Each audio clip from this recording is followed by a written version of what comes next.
And that was actually in a digital AutoCAD drawing file format that we were able to obtain and bring into our drawings. So that was I think, a real benefit for all of us. And what it does is provide, current topographic information on the site, and it had the added bonus of having the adjacent ground-based solar farm was on that drawing file as well, that's now shown on the plan. And it also had some information for number 28 Pitcherville, that had the question to come up at the last meeting about where the house might be, where the well might be. So we had some of that information as well on the drawing that came through. So we were able to gain a lot of information from that information. So that was a real bonus. What was the date of the photo grabometry? Yep. September 2014. So you overlaid that data to this? That's interesting. Yes, and actually, it basically came in as, the pit area. You may recall that did have topographic information around the edges as well. Yeah. So what we're able to do is bring in the new information that was not as extensive as the old one. So we're able to bring that in as a block and then trim out around the edges and kind of merge the two together at that edge.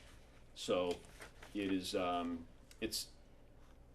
you could consider it to be a combination of the two, but in reality, the stuff around the edges didn't change. So it's the same topographic information. So we believe this to be, certainly current, and I think it's based out by the fact that the solar arrays were shown on that mapping. So it is current. So Question for Bill. Bill, is this stuff accurate enough for, is this information he's got off this satellite photo accurate? it's not satellite Or- photography. Or whatever it is. It's a flight that was done for this purpose with photogrammetric mapping that A plane resulted flew over. in Yeah, I'm just wondering if it's Yeah, acceptable to paces. It's not satellite though. Okay, I understand, I'm sorry. Okay. Is it, It's pretty standard technology, but until I review it, yeah, but it is standard sort of thing. yes, it is. Yeah, Not as good as a helicopter. no, my helicopter's, no, my mind. And the other factor is that there was no earth removal done after the flyover? Is that accurate? To our knowledge, to the owner's knowledge, that's right. Was the debris there? Was that pile of concrete? Concrete and the tubes? That's a good question. I didn't look at it that closely, Mr. Chairman. We can, that's a really good question. Probably on, huh?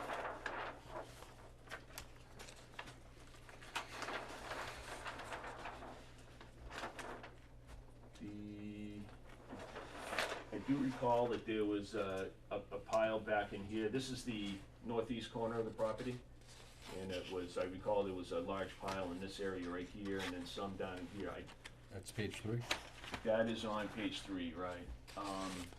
I don't think it's represented, but we could double check that. Yeah, because there's 2 areas realistically. Right.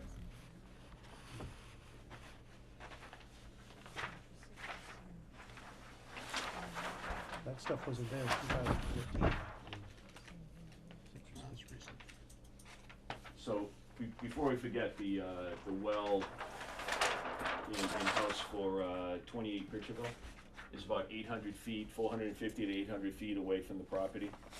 As we kind of speculated last time, it's within 500 feet of the town property that the access roadway is over, but it's actually, 800 feet or so from from DJ Palm's property. So we were technically correct in saying that there was no wells within 500 feet. But your consultant had suggested that the solar facility could be considered a structure, so, that was clearly within 500 feet, so that is now shown on the plan as well. So that's 450 to the solar field? No, our property line is right, I shouldn't say our, but the applicant's property line is right here, so it's within 100 feet of the property. Right. No, I was talking to well. Oh, the well is probably, maybe 500 feet away from the, this is 800 to this point, so you might be about, What was that minimum distance we needed? it calls for, well, there's no real your regulations call for anything to be shown that's within 500 feet. Right, Hence you have it shown. right. Just need to show it. Just jumping around a little bit here, we also show on the plan, one of the comments was to show the certified vernal pool locations on the plan. Those are now shown in these locations. One is on the subject property, and one is to the south on the town property. So those are now shown as well. At the site walk, there was some members of the Conservation Commission present, and we had talked about the proximity of Hubbardston Brook to the property. So we did locate Hubbardston Brook from Mass GIS information, and is showing that on the plan right now. And we've confirmed with the Conservation Commission that it's a perennial stream, so a perennial stream would have a 200-foot riverfront area associated with it. So that line is now shown on the plan as well. And we can talk about that a little bit in more detail, but the plan has been, the restoration area on the east side of the site, if you recall, that's shown on green on that, originally was based on the older aerial photography, but when we got the new photography in, we adjusted that green line, the eastern edge of it, to follow the existing tree line. So that made some changes to that area.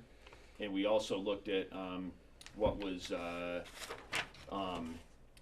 within 200 feet of the Hubbardston Brook, and we made some adjustments to that restoration area for that as well. And Allow for the jumping ahead, yearly brook. the one question that had come up in the review was, and we always have shown in the plan that there's a natural heritage endangered species polygon on the property. And the question had come up about natural heritage and their thoughts on the project, so, included in the letter that you'll get in, oh, actually, you have it. There's a couple things in here, and at the very back is several pages of an email that was an exchange that occurred with Natural Heritage. Misty and Merrill there. First of all, back in 2012, and so you can see the history of it, but then also an update of that information, bringing it current to April 26th. So we can talk about that when we get to that point, but it's well, we'll just talk about it now.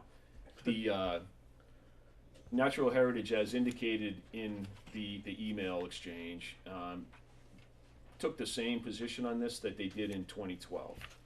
And that was that they were not concerned about the vertical nature of the additional extraction on the property, because the extraction was proposed in areas that were already disturbed. So what they did care about is the restoration work, the reclamation work, and they wanted to have the opportunity to work with the operator to be able to have they're wood turtles is the species there, and they wanted to have habitat that was created for to support the turtles. What they actually suggested was that large areas of sand be left that could provide nesting areas for the turtles around the vegetation, so to kind of create islands. So apparently the turtles would go into the vegetated areas and hang out during the day, but at night they would go into the sandy areas to nest. So Heritage actually wanted large areas of sand to remain, and they said if you can get those close to the river, in the wetlands, that'd be great. So what we ended up doing on this revised plan is had the areas, and it wasn't a huge amount of area, but that was poking into the 200-foot riverfront area. We're showing those on the plan as sand areas that would be suitable for nesting now. So bottom line is that the project does not have to go before Conservation Commission for a review. So, and then the one other thing on conservation that we had talked about at the site walk and at the first hearing was that there's it's actually shown on the plan right here, but the property to the west of the applicant's property was Pitcherville Sand and Gravel. was, there's an access road to that operation that goes through the applicant's property in a legal, easement area, but then passes on to their property to the west. The only place that that haul road is within the buffer zone area around the wetland is on the other property. So the DJ Palm does not control that roadway, they can't close it, it's on somebody else's property. So, anyway, nor, I think there was a question came up, could access to that be blocked? And the answer is no, because there's a legal easement over the property to get to that property that's landlocked. So, anyway, that will be, that was the only other matter that might, have related to the Conservation Commission, and we did talk about that at the sidewalk. So it's landlocked on the north, not on the south?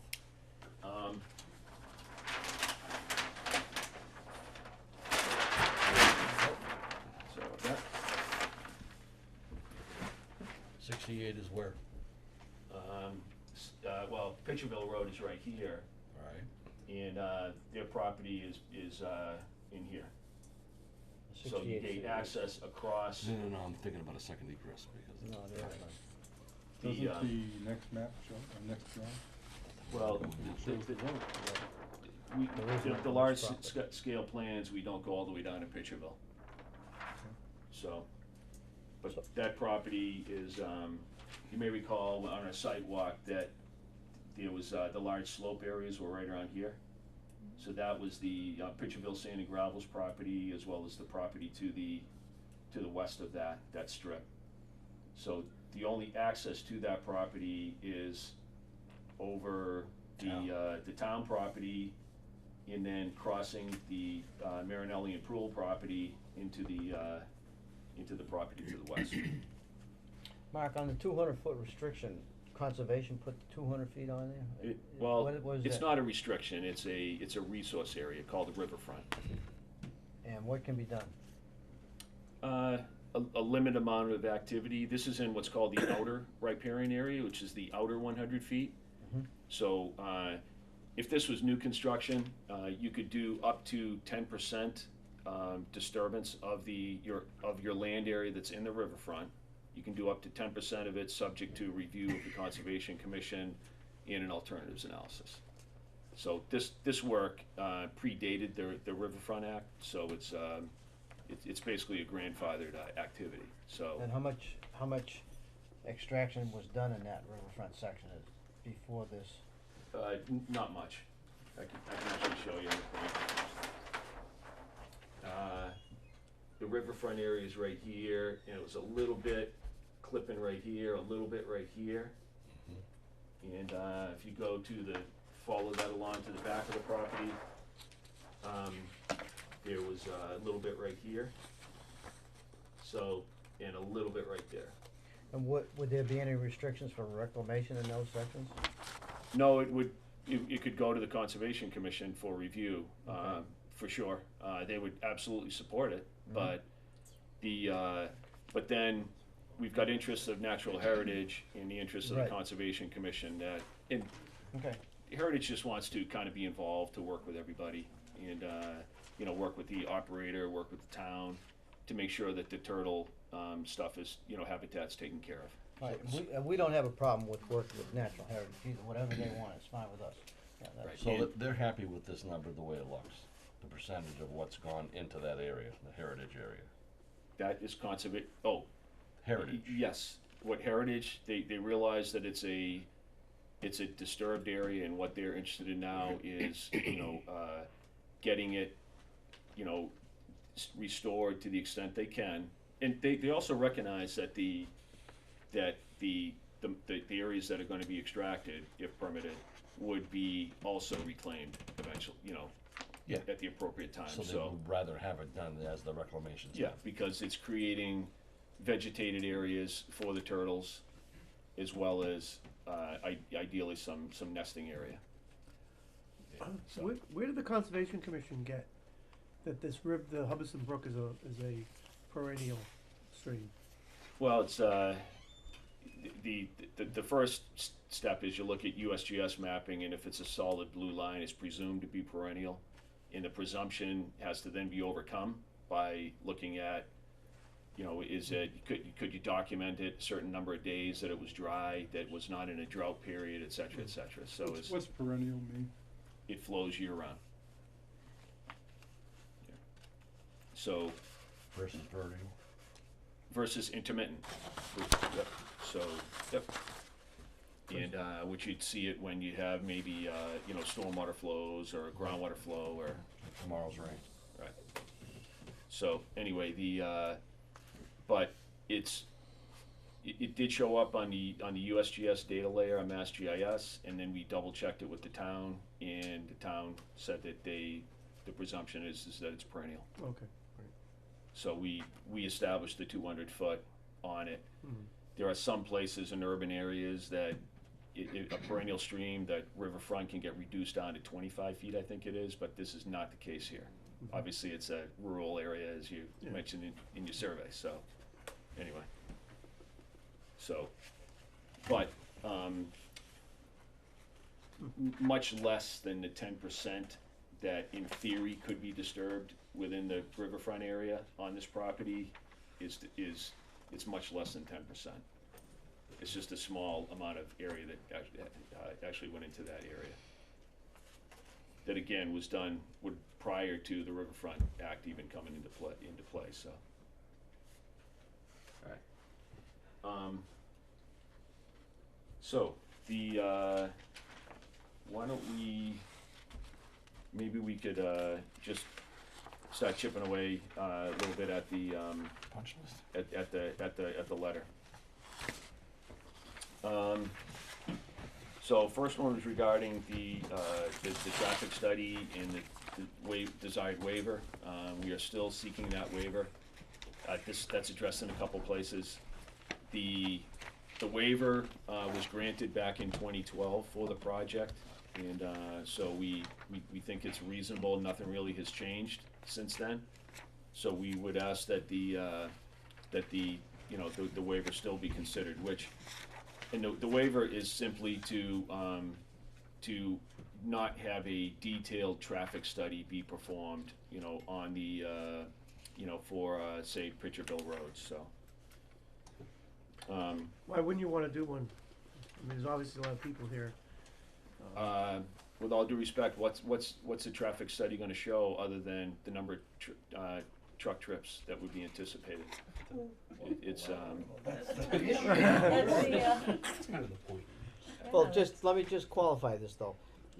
Well, we have not granted any waiver to that traffic study yet. The applicant is requesting this, and we're listening to his request, that's all.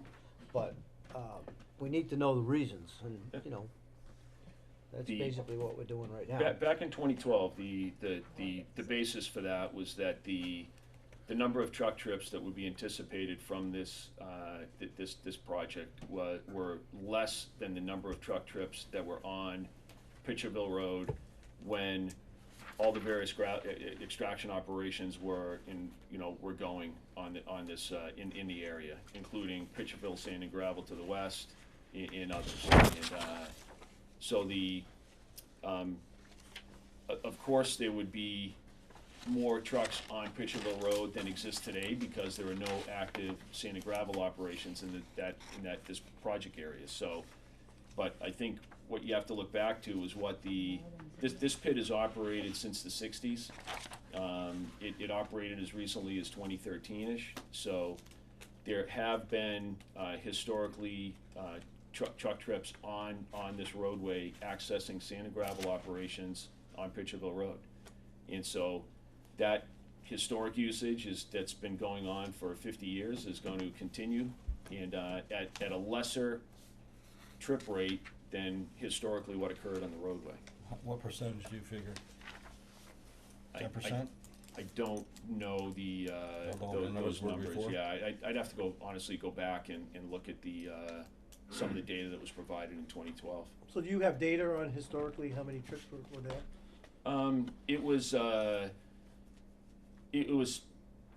They weren't like measured trips with like data recorders on the roadways or trip counts. I know, but you're saying historically they Yep. did, But We you- had some where is it? information that we were hearing from sources within the town of what the historic truck traffic was. You don't have any data saying they used to be 30 trips a day, now there's gonna be 25. You don't, you're just guessing and going by rumor what used to be there. Some data was provided with our original application, back in the end of February, I think it was. That was the information that was provided to the board back in 2012, the same information. Honestly, I don't have it with me right now. Well, One of the things I think we need to establish, however, is some type of baseline. The demographics have changed in town. We have many, many more people using that road with passenger cars as well as trucks. And I think we need to have a baseline that would be set up for what's happening there now, so we can evaluate what your projections are. The 1960s, like you say, most of those houses weren't on the front part of Pitcherville Road. Between the pit and 68, most of those houses weren't there in the 60s. When was your house? Some of these houses. 2005. Yeah, I mean, there's 3 or 4 houses built around that same time. So I mean, like Ben said, the demographics and the road has changed, and the people, But weren't those houses there when Pitcherville Sand and Gravel was operating? they might have been. I don't. You said what, 2005? Yeah. See, But it was quite the surprise the week we moved in. Well, before we get into a debate on the traffic, Yeah. all we're doing is going over this right now. And, you know, we have our reservations about it, I guess, but, you know, we'll consider the waiver request, of course.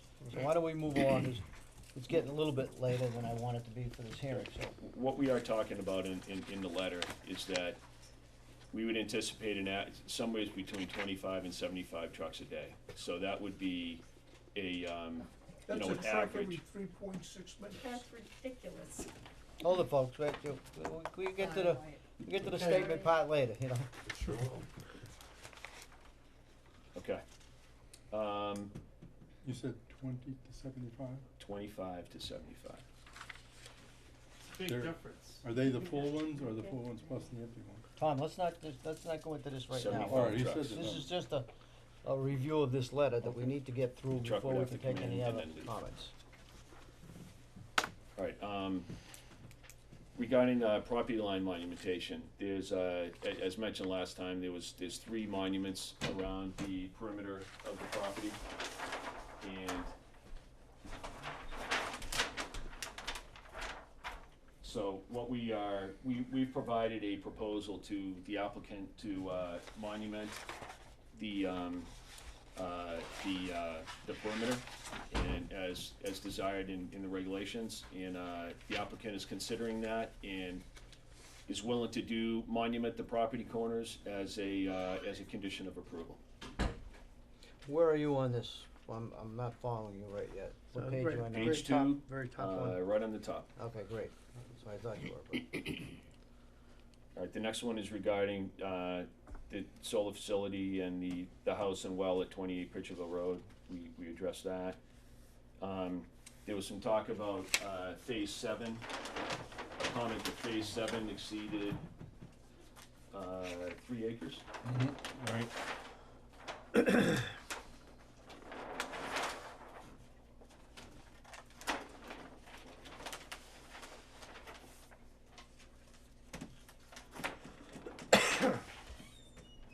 One more. Okay.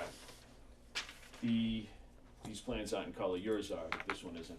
But phase 7, what we determined was, this is just a graphical representation of where the phase is. That box does not define the limit of extraction. So if you go in and look at the area that is proposed for extraction area, those are all 3 acres or less. And on the revised plans, we now have those areas indicated on the plan as to what the extraction area actually is.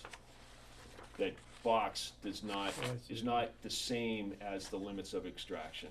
And I know that was a little confusing. So every extraction phase is 3 acres or less. And the only one that's even 3 acres is 7. Page 11. I'm looking at 11. Is there a list I'm looking for, or what am I looking for? that's like micro tiny. Yeah, it's small, but that area right there says 3 Oh, I acres, see. Okay. extraction area. Yeah, right here. These are easier to read. And most of them are around 2.5 acres. They range from 2.5 up to 2.7, 3. All right, the erosion control plans, we have added on to the revised plan set. I think it's sheet 9. You'll see some erosion and sediment control notes. Also, I mentioned last time that that a stormwater pollution prevention plan had been submitted, back in 2012, had been prepared for the previous permittee. And we've taken that document and basically retitled it and have that also for the board's consideration.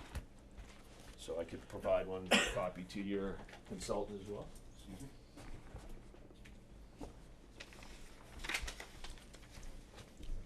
So, one of the comments was that this project would need a NIPDES permit, through the US EPA process for construction. And that permit was actually, or that notification occurred back in, for the original permittee that came out of this document. And that filing was made to allow the work to commence with the previous permittee. So we recognize that is required, and that will occur again. Now, one thing that's significant on this is that the operator and contact information is TBD, to be determined, because there are no designated operators at this point. The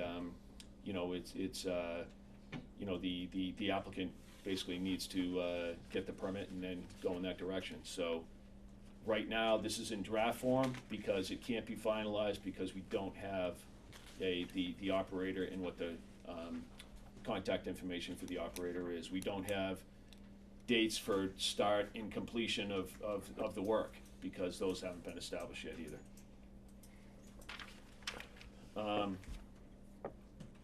Access to the pit was talked about, was one of the comments, and as you know, the access to the pit is gained through the town property and into the pit area and off of Pitcherville Road. The driveway that goes in now is paved up to a point about 175 feet off of Pitcherville Road to a point just past the gate. There is a gate, as you know, that restricts access to the pit and needs a little work, but there is a pretty hefty gate there that just needs to be secured at this point. So Excuse me, you're gonna put a gate into the Marinelli's property? no, there is an existing gate that the Marinellis actually paid for Well, it doesn't, on the town property. but you're not gonna gate off, I mean, the town has access to that, but you're not gonna gate off your own property. That acts as the gate that controls access not only to the town property, but the Marinelli's property and Pitcherville Sand and Gravel's property as well. And the people that have legal rights over that roadway have keys or had keys, and the lock needs to be changed. And the Hubbardston Police Department also has keys. So, in fact, I called the day I went to the site for the first time. I called the Hubbardston Police Department to get access into the property.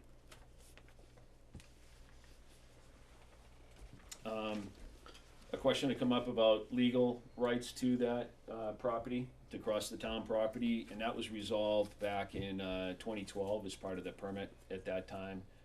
And the attorney provided legal documents that dated back into the 1800s, I think, that were handwritten. It was kind of interesting, but anyway, all that documentation as well as the letter from the applicant's attorney was submitted with our package back in February. It's the same information that the board had back in 2012.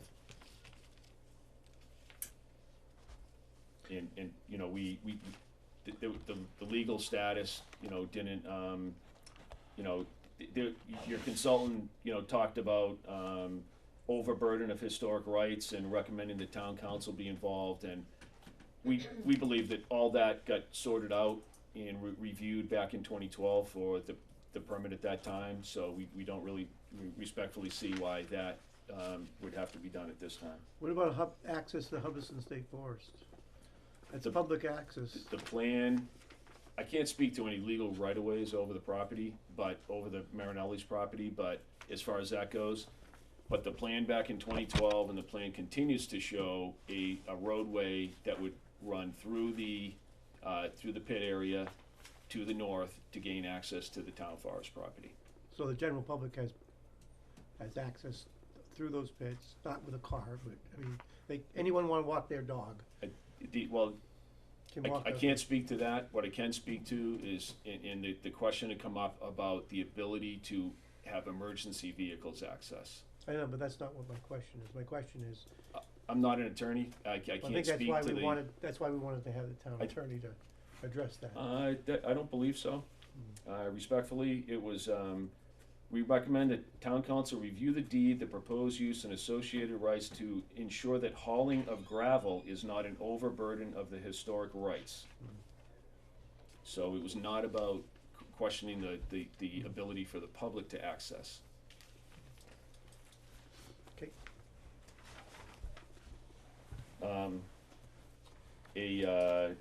Question about screening and access controls.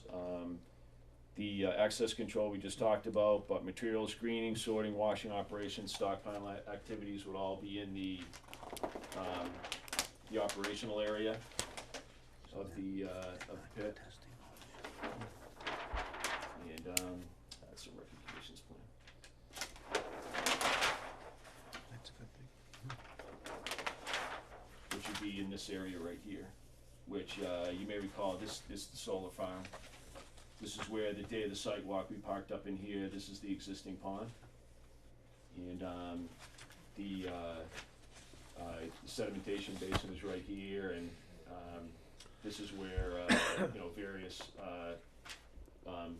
the screeners, sorter, all that used to be in this area, it was all removed. Now the plan has it proposed to be now put in place versus showing it as an existing condition.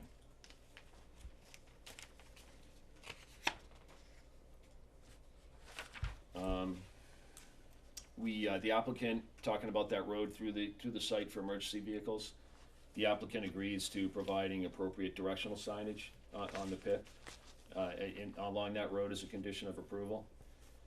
The next one is talking about disposal of on-site, disposal or, of basically materials that are brought in from off-site and disposed of on the property. There is no plan to do that.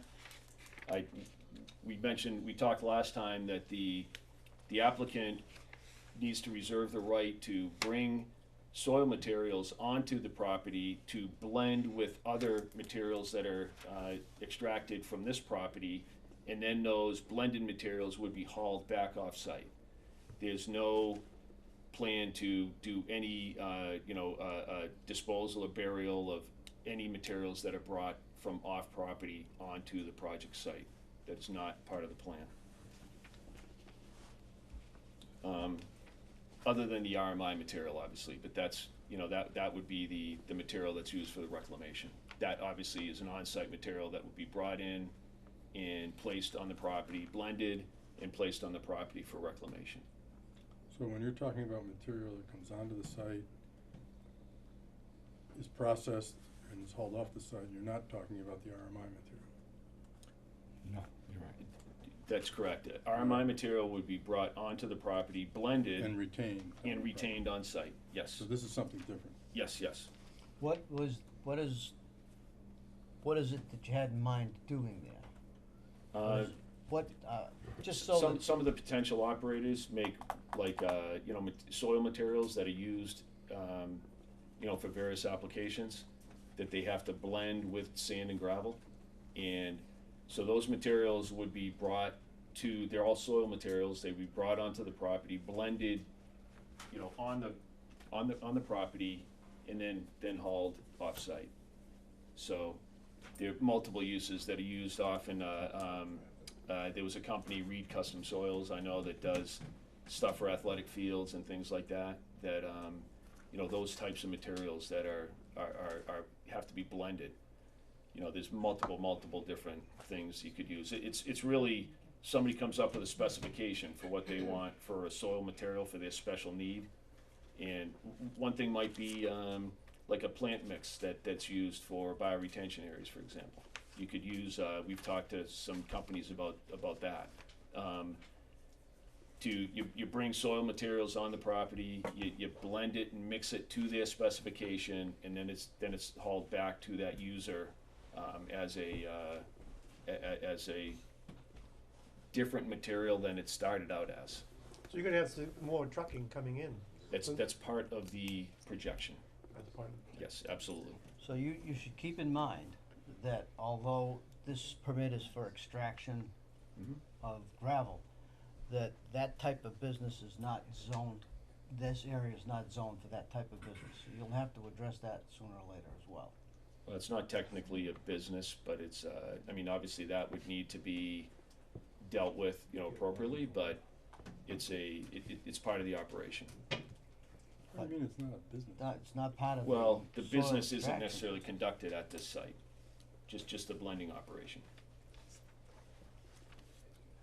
Well, I mean, there's not a retail operation or whatever going on. Well, no, there's no Right. retail on the operation of the whole thing. Right. You all don't right, have let's a move sign on. up. Yeah, let's get to the next one. Water supply. The question came up, about water supply. The existing pond on the property is used as a non-potable water source for the washing operation, and then the water goes back to the pond. That is all self-contained. The proposed, trailer, office trailer and whatnot that would be used by the employees would have a self-contained, potable water supply, that would be used for that purpose, for drinking water and washing and whatnot. So that's a self-contained thing that would be part of the trailers over here. I think a question came up, before I forget, about whether this was a groundwater pond. We believe it is. The elevation here is at about 937. Test pits were done in these areas that the seasonal high water table was about 940, a little bit higher than that. And then as you move to the east side of the site, the seasonal high groundwater table was going up to about an elevation about 970. And then as you got into the back of the northeast corner of the site, the water table was dropping down again to about 930. So we're pretty confident that that this is a groundwater pond, but it's Even But- even though it says man-made? it was man-made, excavated down to create the water source. 460? It's like a big dug well. 460? Nope, it was at 936.7 exactly, but call it 937. So, but with that information, I think you had asked about that at the site walk, but, clearly that the bottom of the extraction areas are well above the seasonal high groundwater table, like, tens of feet.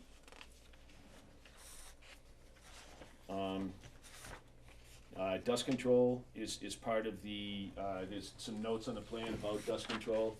We happen to be on, I'm sorry, I think I said sheet 9, it's actually sheet 5. I'm sorry, no, it is sheet 9. We'll get to this.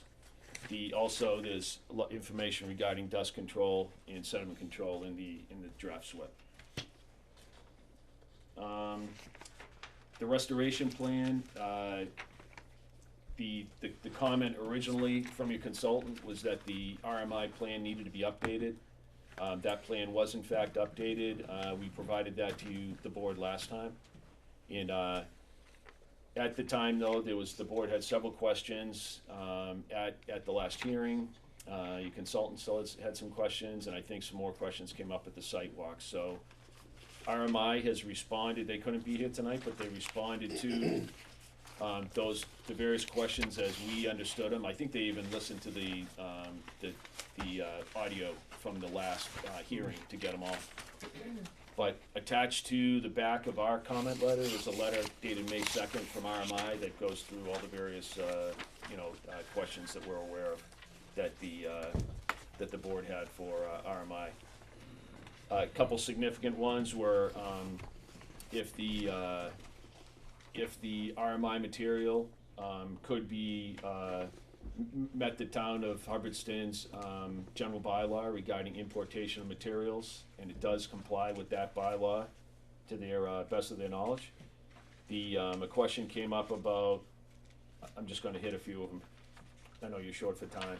A question came up about whether the material can be used within a Zone 2 area, and that's addressed in the letter, the answer is, yes. The one thing that's not in the RMI letter that we addressed in our response letter was that after we realized there was something in your standards that talked about use of, materials that potentially had, other things in them that, and could it be used in a Zone 1 water supply area, which would be obviously the wellhead protection area on a water supply well. The RMI did respond to us that it can't be, you can't stockpile the material there, but it could be spread in that area. And then also, the nearest, this is not a Zone 1, and there's no, the nearest Zone 1 is about 3,100 feet away to the southeast of the property, that's actually to the east of Route 68. So, anyway, but we did address that in our letter.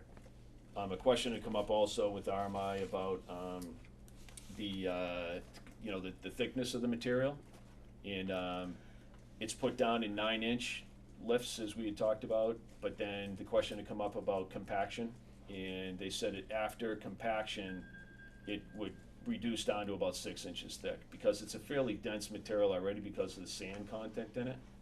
But it's a little different than topsoil, but it would compact down to about 6 inches, so it would exceed the requirements of the Hubbardston regulations. So, which I think is 4 inches when all's said and done. All right. Did you address the 56 acres that you weren't gonna touch? Yep. We talked about that, Yeah, that is addressed in here, and we can go right to that. One thing we clarified in the plans, and I do admit that the plans from 2012 are a little confusing, so hopefully they're less confusing now. So, these areas right here, it would be on your plan, if you go to sheet 12. Now we had operational plans, and we had reclamation plans, reclamation restoration plans. So, what we have in the plan now is those areas that are, the restoration areas are still shown in green. And you can see that blue hatched area right there, that would be the sand area within the That's the turtles? for the turtles. Yep. And then so that area totals about 7.5 to 7.7 acres right now. It went down in size. We talked about that earlier. What the plan also shows now is is reclamation. That if you look at sheet 12 and sheet 13, you see that hatched area on the plans. That, like right there, that is which is right here, which would be where the proposed extraction areas are. Alright, so that is addressed on this sheet for phases 1, 2, 3, and 4, and on this sheet for phases 5, 6, and 7. And it also calls for, to answer your question, Tom, we do show also what are called temporary reclamation areas. Okay. Alright, and the reason they're called temporary is because there's product there, honestly. And an applicant could come back at a later date for another permit to do additional extraction in those areas. So we were thinking it didn't make any sense to permanently restore those areas. However, when we talked to RMI about that, and it's even addressed in their letter, that they said they would approach it the same way that the permanent restoration is done. But if those areas were used for future extraction, simply peel off the RMI material like you would topsoil, set it aside, and then mine that area, and then put that RMI material back down. Yeah. So we are showing areas you know, around the remaining land to be, as temporary, reclamation areas.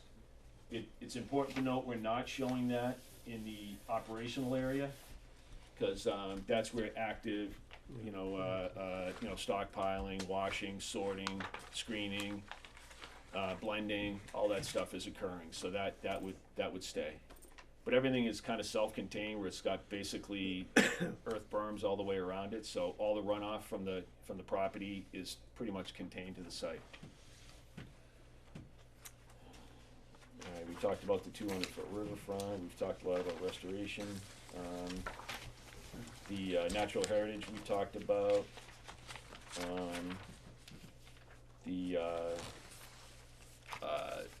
a question to come up about, from your consultant about that the RMI materials say that it shouldn't be used on slopes steeper than 3-to-1. We asked RMI about that again, and they agreed they don't like to use it on slopes steeper than 3-to-1, so if none of the proposed grading is steeper than that, but in some of the restoration areas, there might be some slopes that are steeper than 3-to-1, so if it's not feasible or practical to grade those to 3-to-1, then we would, we would propose that a more traditional topsoil and, seeding and stabilization be used instead.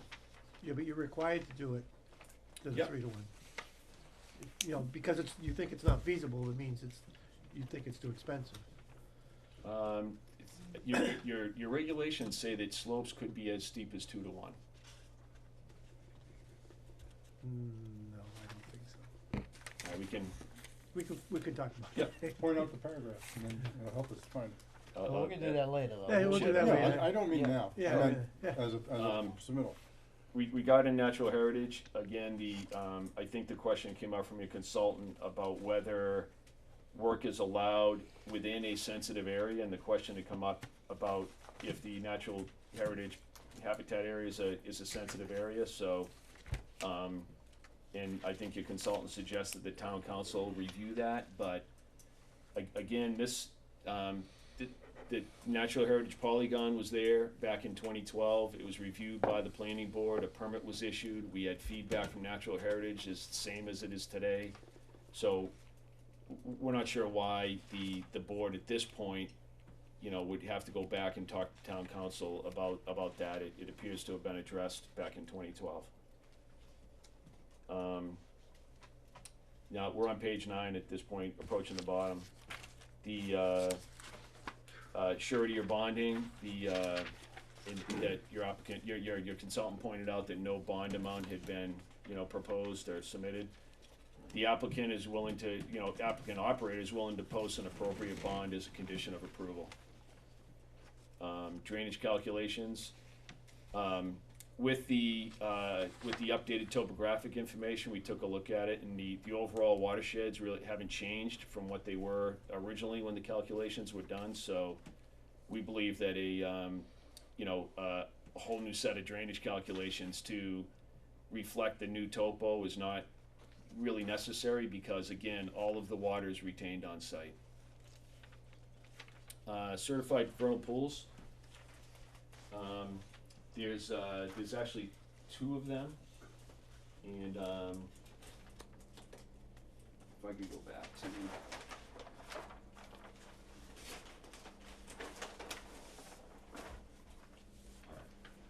this is the operational plan again. There's a certified vernal pool that is on the town property, right about there, which is to the south of the applicant's property.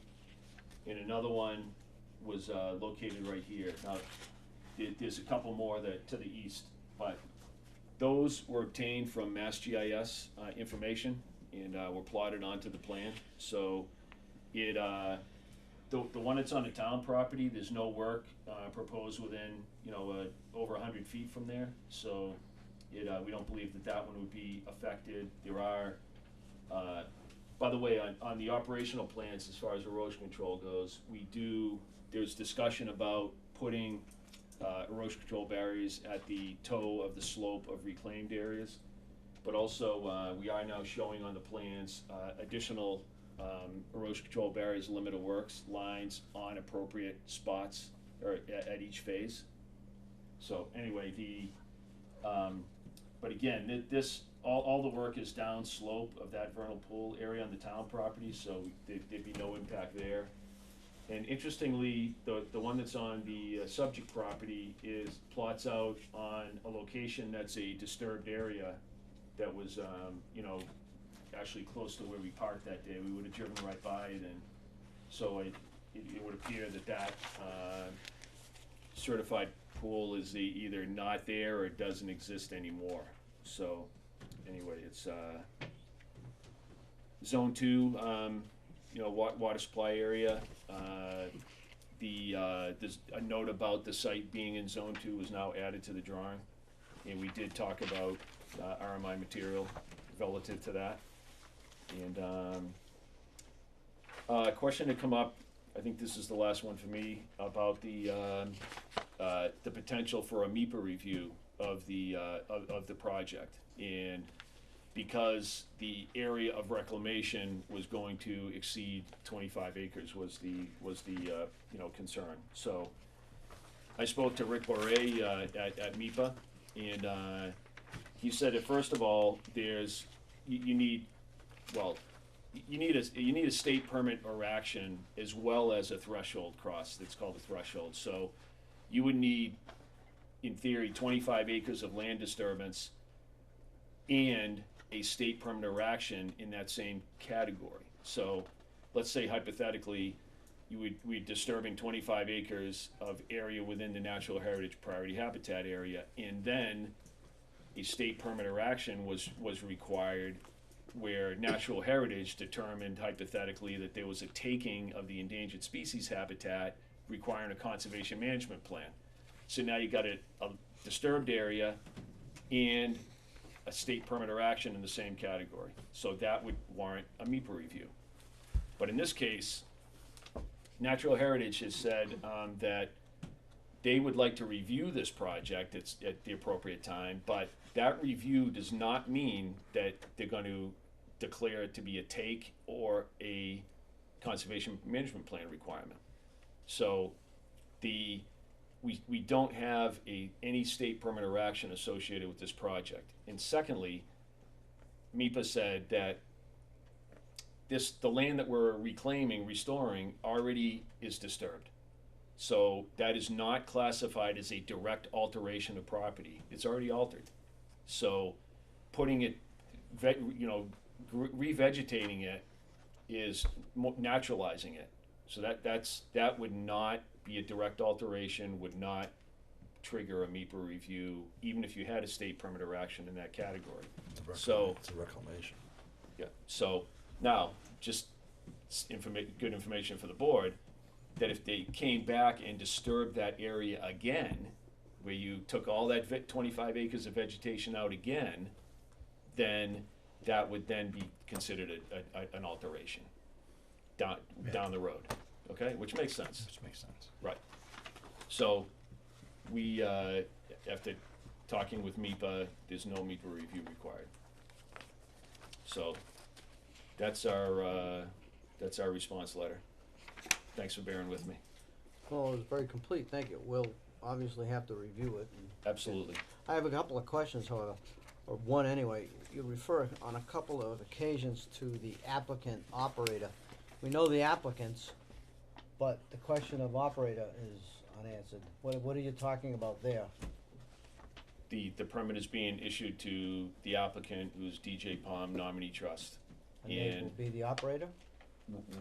I think it's been clear, the applicant's been clear at the site walk as well as the first hearing that their intention is to, ideally sell the property. To be able to do that, they need a permit in hand for the operation, and then whoever that buyer would be would most likely become the operator. So they don't have a purchase and sales agreement right now. They don't have an agreement with any buyer or operator at this point. So we have to be, we're not trying to be vague about it. We don't know. Okay, They don't have anybody. all right. Anybody else got any other questions I got a on board? question, what are you gonna do with all that debris that was dumped there? All the concrete. Yeah, well, it's interesting that that would be something that could be talked about with the board. It says that, inorganic material can be buried on the site. So if, now, the state does allow what's called ABC, which is asphalt, brick, concrete, can be crushed, if it's crushed to 6-inch minus, it can be, put on a property as long as the rebar is removed from it. And I know there's rebar out there, that obviously we have chunks larger than 6 inches, but Is it, does it have asbestos in it? it would have to be tested. Yeah. Yeah, I think it might be. Yeah, so, it does look like it came from slabs, I think it most came likely. from the Centrum in Worcester, or not the Centrum, Worcester. Oh, really? It fits the time frame. What? The Worcester, the Worcester Galleria. The mall, Galleria. Oh, the mall. It fits the time frame. It fits the type. You can test the concrete, cause that was special. I was there when they built it. Hmm. There's special concrete that they put in there, so it'd be pretty easy to find Yeah, out. Interesting. they have the formula numbers on that. It's like 8,000 pound concrete. But yeah, clearly the material would have to be dealt with, and it can't be buried or whatever, covered over in its current state. But you're gonna deal with that. That's gonna be addressed. Yeah, it would have to be, yes. Okay, so what I'm gonna do here is put our questions on hold on any of these technical natures that we have, because it's gonna take a little bit more of a review for us to have a good amount of questions on this. And I'd like to open it up to the public for comments. You may ask the board, or you may ask Mr. Beaudry any questions about his presentation. Would you like some water, Mark? We have a cooler in here with, Is it in the closet? yeah. Yeah, that'd be good, thanks. It's probably gonna get a little hotter in here.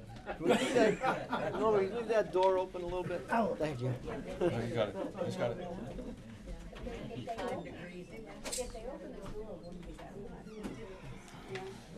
There's a couple of letters in there. Okay, I've got this one? Is that one, what's that one dated? Yeah, that's, March 9th. And Yeah, that's one. I got the other one too. There was one from December. It's Yeah. in there too. I have that. I was Okay, gonna read those are that the only also. two that I'm aware of. I just had to.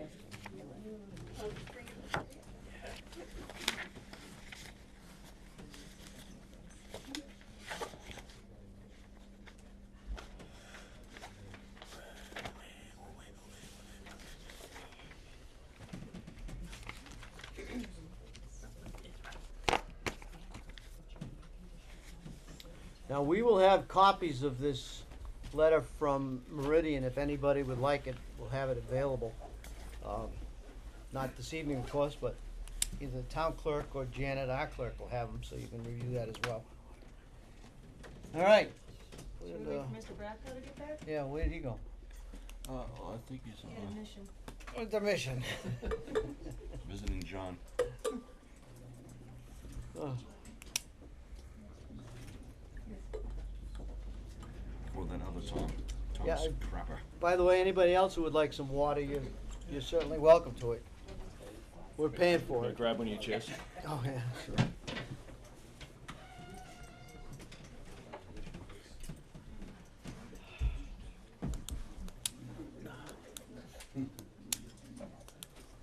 Really plowed through it quick. Good job.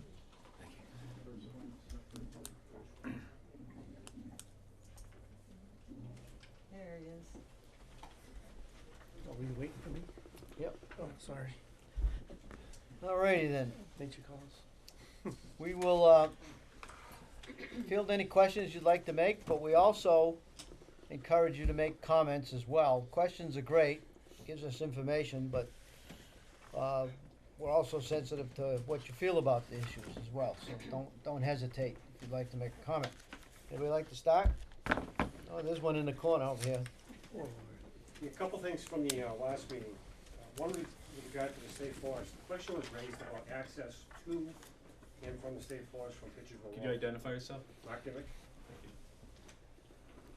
Not so long ago, there was an access road through that property, as you noted on your plan, that you could pass and repass on. That's no longer there. The question was, does the public have the right to pass and repass over that right away to the state forest. I don't know whose job it is to answer that question, but that's a question that needs to be answered. And if that road does need to be there, does need to be restored.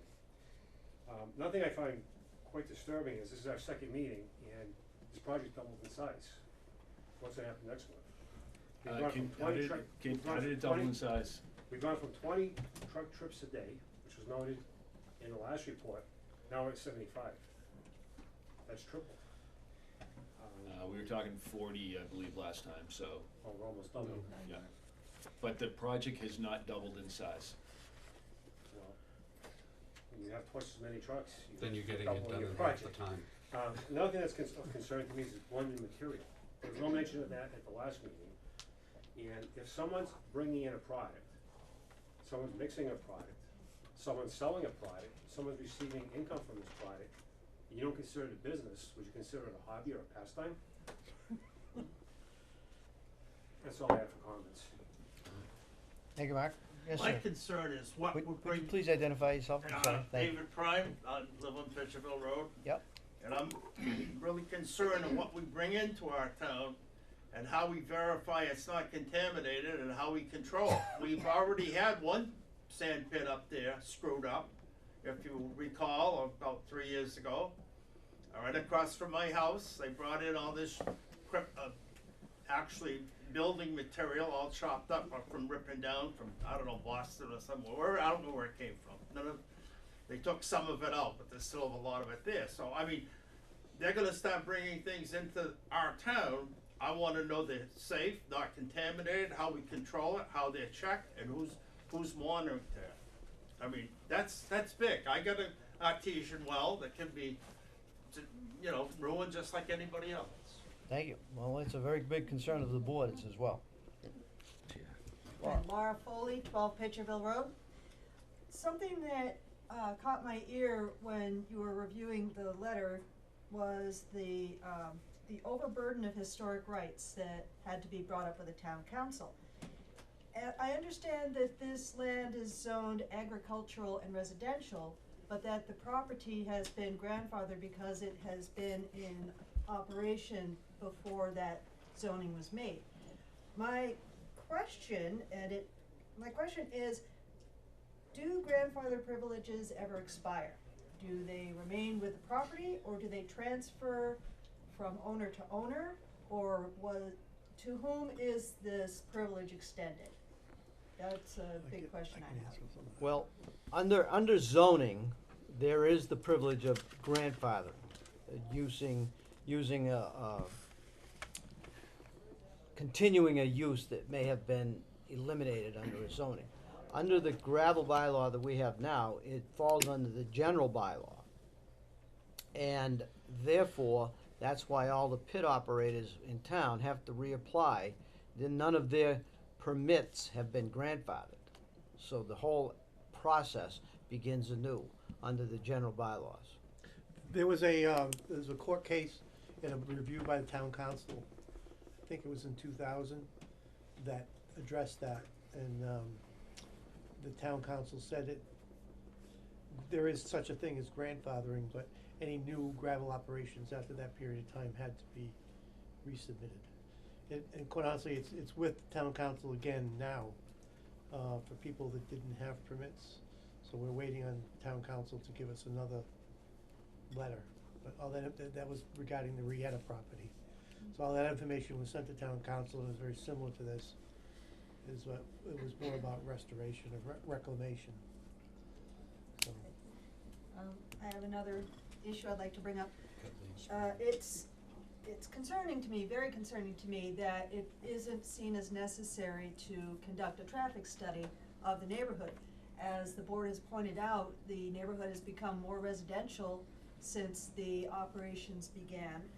The number of trucks stated at the March meeting, you stated 20 to 40 trucks. During the site walk, you mentioned no more than 75, and tonight you said 25 to 75. Now, that does not necessarily scale the scope of the operation up, but it certainly increases the rate of the operation. 25 to 75 trucks would translate, of course, to 50 to 150 truck trips every day. On a street that is mainly residential, it seems absurd to me that a traffic study would be seen as unnecessary. There are 3 families on the road between the pit and Route 68 who have school-aged children, 2 of whom walk to their bus stop in the dark in the wintertime. And I would very much like to see them continue to be able to do that without risk of being injured. I'm also concerned about what are the hours that you anticipate. My recollection is that the trucks seemed to start coming down our street when pits were operating, and not necessarily the pits that we're talking about now, but anything to the, anything further away from 68 from my house, that it started about 6 a.m. and ended approximately 3 p.m. Does that sound about right? The note on the plan that was on the original plan as well as the current plan says that hours of operation shall be between 6:30 a.m. and 4 p.m. Monday through Friday, 8 to noon on Saturday, and with the crusher between 8 and 4, Monday through Friday, 9 to noon on Saturday. No operations allowed on Sunday and state holidays, and that is from the Hubbardston regulations. Okay, So we can go outside so on what Sunday. that means, if something opens at 6:30, from what I understand, the drivers of the trucks will be lining up, will likely be arriving at the site as they have historically, lining up in order to be there when it opens at 6:30. And that creates noise problems for trucks idling, it creates traffic problems. I'm also thinking about the Jake brakes that come down. As Mike mentioned before, we were not told that there was an active pit operating within a half mile of our house when we moved in. And we discovered this when we woke up at 6 o'clock one morning by trucks coming down the street. Let's see, and my last question that I had doesn't have anything to do with the traffic, but I did want to point out that at the site visit, we had talked informally about whether or not Steve Boucher, who owns property that abuts Route 68 and could perhaps be used as an access road to this property, has there been any discussion with him and the current owners about opening up a different access road that doesn't burden our neighborhood street? Okay, I just wanna clarify one thing. You don't mind those Jake brakes? I hate them. I hate them a lot. I'm trying to be dispassionate, but I really hate that truck traffic. I've got a dog that I don't want killed. I've got 2 children I don't want killed. I work from home and I don't wanna kill myself going crazy with the noise, so. We let me be understand. very clear. And although those regulations, as Mark read them, are what are in the bylaw, that does not mean that we would give the permit out to be using those time parameters. We can set the time parameters under the permit guidelines of when and if we do issue a permit. Well, So that would be, you know, it's important. If you do say, okay, you can only go between the hours of 9 and 3, that's just going to extend the amount of years that it's gonna take to get that out Well, there. that's one of Right. the considerations, exactly, So- you know. There's a no-win scenario here. And as you said at the beginning, and I'm Mike Foley, 12 Pitcherville Road, as you said at the beginning, this is now a residential district. I get that a previous pit owner built Pitcherville Road to get that, but I believe that pit owner has gotten his money's worth out of resurfacing Pitcherville Road. I think now it is a residential place. If we want to keep the rural character that Tom mentioned earlier, this is not rural character for anyone that lives on Pitcherville Road. This is a serious impact on our resale value of any of our houses for the next 10 to 15 years, if my calculations are right. Before I call on you, I'd like Mark to answer Laura's question about Boucher. Is anything done about Steve Boucher's negotiating that? I can't speak for the applicant. I'm not privy to the conversation, so Anne Louise, would you Ann, like to any- talk about that at all? Any discussion with Boucher about an easement or right of way to exit to 68? We've had some discussion with him, yeah, we're, Yeah, I mean, I think, I'm Doug Good, Doug, Pendleton, yeah. and I think, you know, I mean, Steve, obviously, he's a developer, he owns property, you know, that, could access off of 68, and he'd probably like to get invested back on that property. So I think part of his interest in maybe, you know, the gravel pit is the ability to get, you know, access to mine the pit, then also be able to maybe at some point down the road, come to the town and get approval to come, I think, you know, the first thing is to get the permit, so that he has the ability to know that he can start working the property. And I know he did come to the board, I don't think I was here for that, with an original sort of a sketch of his plans for that. And I think at the last meeting it was said that, you know, he didn't really come with a real plan. I think he was trying to get just sort of a consensus, because the plan, like, a guy like Mark to do this is a $20,000-$30,000 investment. So you wanna make sure that if the town said, yes, we'd like to work with you on this, this would be beneficial, then I think, you know, hopefully, you know, he would own this property, or at this time then, he could proceed towards that, cause that would be his goal, is he has Well, an just, investment. I'd like to answer that, because I talked to, at that meeting, we were very positive about the program, we weren't negative about it. Mhm. And I've asked him to come with a plan, and that we'd be very interested to come with a plan, to talk to him about a plan. He's never come back to a meeting to discuss it. This board is completely open to a discussion with him about that, and quite honestly, it'd be a lot easier to approve a project like this if we know what the real project was. And I'm getting the feeling here now, like, you know, you're trying to deal with Mr. Boucher and this Marinelli's, and there's something behind here. I mean, I don't know, what's really gonna happen? I think Yeah, it's I get that same impression that we're talking about permitting this operation so it can be sold. And if it's sold to Steve Boucher, then there's an exit out to potentially an exit out to 68. Correct. If it's not sold to Steve Boucher, then it's not an exit to correct. 68. That's correct. Right. But I think that if this is going to continue, we ought to lay our cards on the table here, because if we're gonna permit this operation, we need to permit it as it's applied for, not with any Well, I- future I would considerations or think hypotheticals. Yeah. So I think, put this into your calculations for the next meeting. We wanna know what's going on. I would also think, just to add to it, I think that, you know, any operator that would wanna buy the property, that permit would need to be transferred. I think the town needs to approve that, okay? And so you know, if, I didn't catch what you just said. Yeah, I didn't either. I didn't understand what you were saying. I don't think if they get a permit, they just can't go, I can't just market that permit as a piece of property for sale, here's a permit. I think, I don't know, I'm not sure how it all works, but the Board of Selectmen, someone has to approve of the operator. Okay, you could make that, you know, a contingency of the permit, you have to approve the operator. And so until, you know, he actually, you know, or, well, you have Mr. Brown over here, you know, my goal is to sell the property for them, and until they know that someone, you know, is permitted to be able to access it, it's not really worth this land, it's hard to sell. Well, in all due respect, Doug, what you're proposing here is none of our business. And secondly, what we have in front of us is an application by Louise and Ann, DJ Palm Nominee Trust. So we're not gonna deal with any hypotheticals of what could be sold or what the potential value is on that. And, you know, the citizens here are not going to waste their time wondering about who is going to be able to go someplace else. We have an application where the access and egress is onto Pitcherville Road, and Right. that's the fact that we're Right. dealing with. That's right. Mark? Thank you for clarifying that, Mr. Chairman, because I was starting to think that if, you know, you're asking to lay all the cards on the table, but those are all hypotheticals, because there is no purchase and sales agreement on this property right now.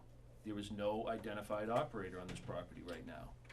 And, and secondly, you know, I think a lot of people would love to see a connection out to Route 68, but it involves crossing a perennial stream to get there. That's no slam dunk. Yeah, I know. And it's, you know, it's, all of that would have to go through a complete engineered plan would have to go through the Conservation Commission and the Mass DEP, and it's, I mean, that's a heavy lift. So, Okay. So basically what you're saying, that's not an option it is No, no, not no, an it's- option at this time. Not for this application. for this It's application. not part of this application. So the only thing we're gonna consider is running 75 trucks down Pitcherville Road every day, Up to. up to. I think the applicant is willing to accept that as a maximum. Okay, great. Yeah, Okay, thank you for yeah, being I so wanna- patient. Would you identify yourself? Tammy Bennett. I own the properties that you're gonna be coming on to. I own each corner of Pitcherville and Gardner Road on each side, so you're gonna be stopping right at the end of my road section. So sometimes you're mixing trips and sometimes you're mixing trucks. So 75 trucks, depending on where they're going to, 75 trucks could make 10 trips a day if they're going local. So that could be a major impact. Sometimes they're saying trips, sometimes they're saying trucks. So we need to clarify that and be on one terminology, whether it's trips or trucks, when we're defining that. So again, a road study would be great. And what about a long-term plan for, repairing the road? These trucks are not, you know, we're talking, heavy trucks coming down the road, up and down the road, 6 days a week. 75 trucks, that 75 trucks is probably not gonna make a trip in and out. 75 trucks may make 2 trips in and out a day. So what's the long-term effects on our road? What's the long-term effects of stopping at the end of the street every day? Do we have a long-term plan for fixing Pitcherville Road? I mean, as It's it gonna be a passes. cost to the town of Hollis. In front of my house, the road is fine, but as you approach my neighbor's house down the street, the road's already deteriorating. So you're gonna be deteriorating that road even more. So is there a plan for that down the road, to increase traffic on the road? I'd also like to make an additional point to bolster that. The folks that live up on, near the, Route 68 end of Pitcherville Road will have idling trucks spewing They diesel start at fumes 5:30 all over last the place, all day long, making their, access to a rural town. Has that not been the case dating back to the 60s, including their trucks? She wasn't Just- there in the 60s. Just We're talking about now. because it happened in the 60s doesn't mean it's okay in 2017. Yeah, the 60s, Okay, I'd like little to kids make, could touch asbestos. I'd like It's a public roadway. trucks going by It's a your house. public roadway that Yeah. people I- like to I- utilize. Oh, folks, oh, Has it- wait a minute, One at a folks, time, let's one at a not, time. we're not gonna, Right, because my house had So red is- paint in 1975, and We have no kid paint red. everything wait, hold on a minute, folks, wait a minute, I'm gonna answer this lady's question about long-term plan. We do not have that, because that's basically not under our authority. The select board has that jurisdiction, and they are making long-term plans for repaving of roads. It is, however, a concern of ours. It is something that we would definitely take into effect as we plan any type of permitting. We've done that in the past. The traffic study is important, the condition of the roads are important, and, who gets to, benefit versus who gets to pay for the results is a big question. Right, So- I think that's our neighbor, you know, the neighbors are in agreement, a long-term traffic study is important for those sections of road, and, you know, their vehicles passing over them. Right, thank you. That gentleman. Gentlemen, 6 Pitcherville Road, Glen Ludden. And as idling trucks, we've had them since 5:30 AM till the pit opened at 7. And another thing, has ownership changed since 2012? has Of the property. ownership, it has changed and then gone back to the original owners. Well, wait a minute, So- the 2012 permit was issued to Ann, that you were issued the permit. Your name is on the permit for that 2012. I couldn't hear one thing you said. Your name, you,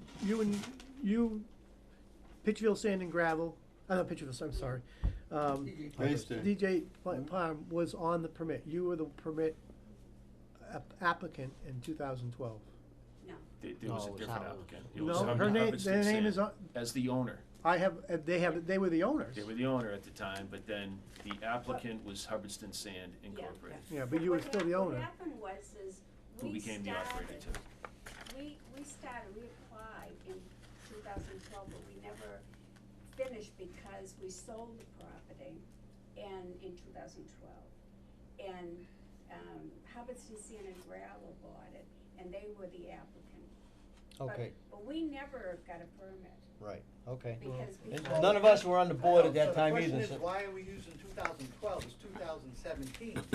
we know that, yep. Yeah. What, If what, things have changed in 5 years, we know that, yep, and what the applicant has done has been to resubmit variety of information that was used in the permitting process in the year 2012, and which we have been aware of, and some items are germane, but most of them are not, and we're taking that into account and trying to get different items updated that were more pertinent today.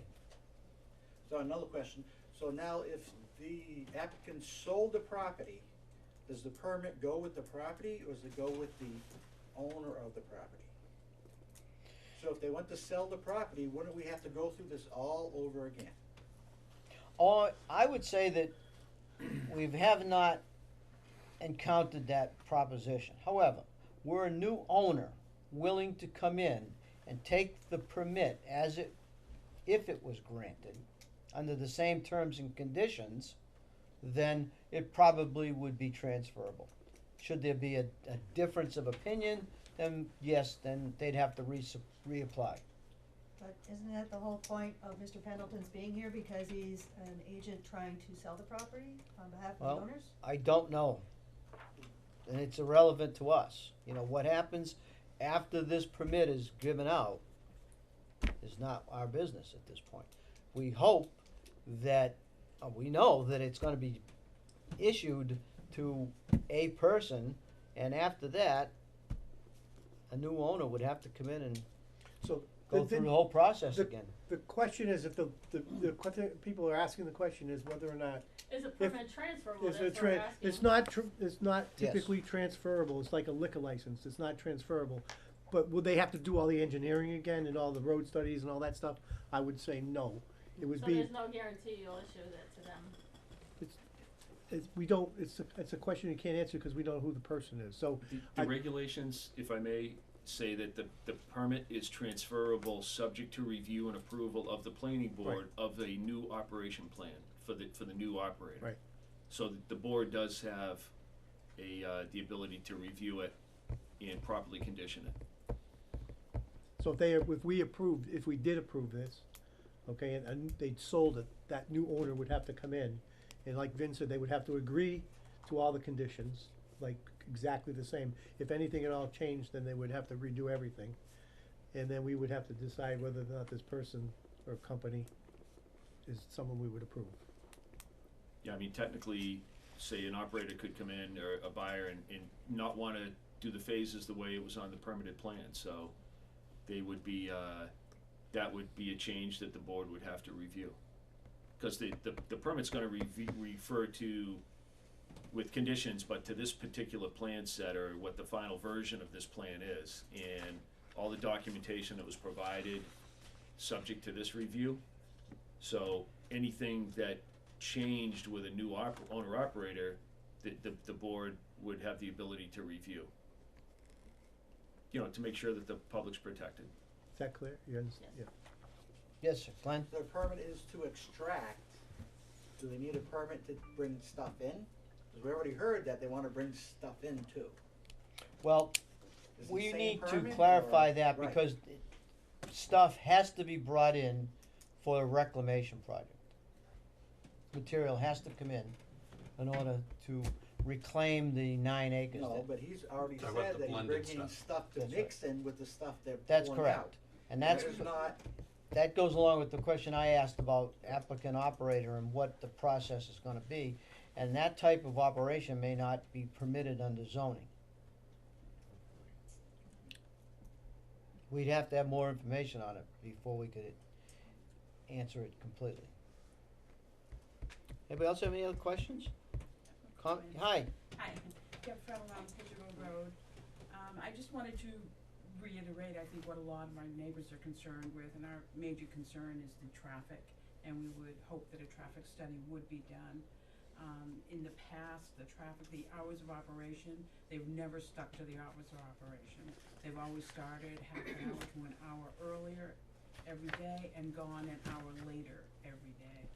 So I can remember fighting truck traffic to get out of my driveway at 6 o'clock in the morning. And having the same traffic there when I got home at 3:30, 4 o'clock in the afternoon. I would also like to suggest that there be no Saturday operations, and at least give us one day of, no traffic. Yeah, the ATVs like to come in, you know, when they leave, so.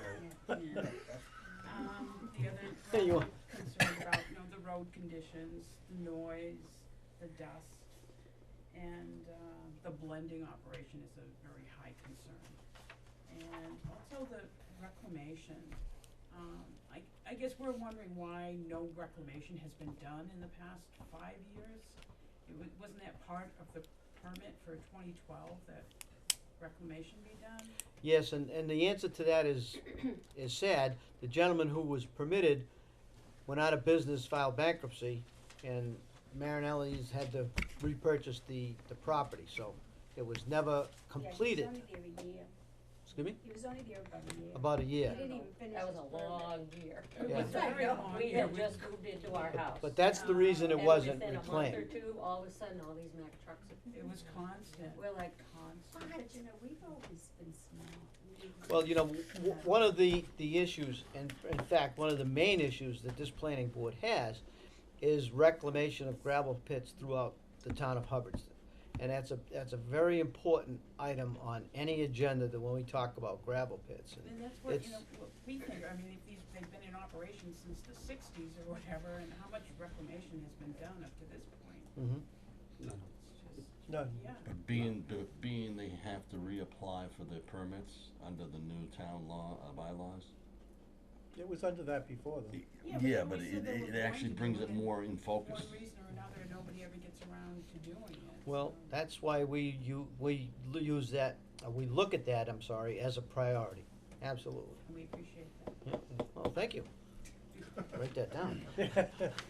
Just a quick question on our charter in Hubbardston. I didn't even think that we could bring materials into Hubbardston. I thought that was against our bylaws. Well, the bylaws last year prohibited certain contaminated materials from coming to Hubbardston. There is an allowance in the bylaws for people to bring in sand for septic systems Yeah. and roadways on subdivisions and other things like that. But we did impose a bylaw last year that specifically banned specific contaminated materials from out of town. Good. Yep. Didn't that bylaw also address volume of imported material? Yes. Mark, did it? I don't recall. I No, don't- it I did don't not. recall either. I don't think it did, It no. didn't, it prohibited a material, and didn't distinguish at volume at all. No min, no max, no allowed below a certain level, Yeah, no, it was just, no volume numbers are in It's the mostly a law. prohibition of that certain type of material. I don't think the zoning bylaws don't allow materials to be brought in except for construction projects. right. So they can't, what they wanna do is not allowed in our zoning bylaws. So I think you have to look at that. So you'd have to create, and I would think, I look at it as a manufacturing process, so, and that's not zoned that way. So you really would have to look pretty hard at the zoning bylaws in order to allow that, so there'd have to be some sort of discussion about that.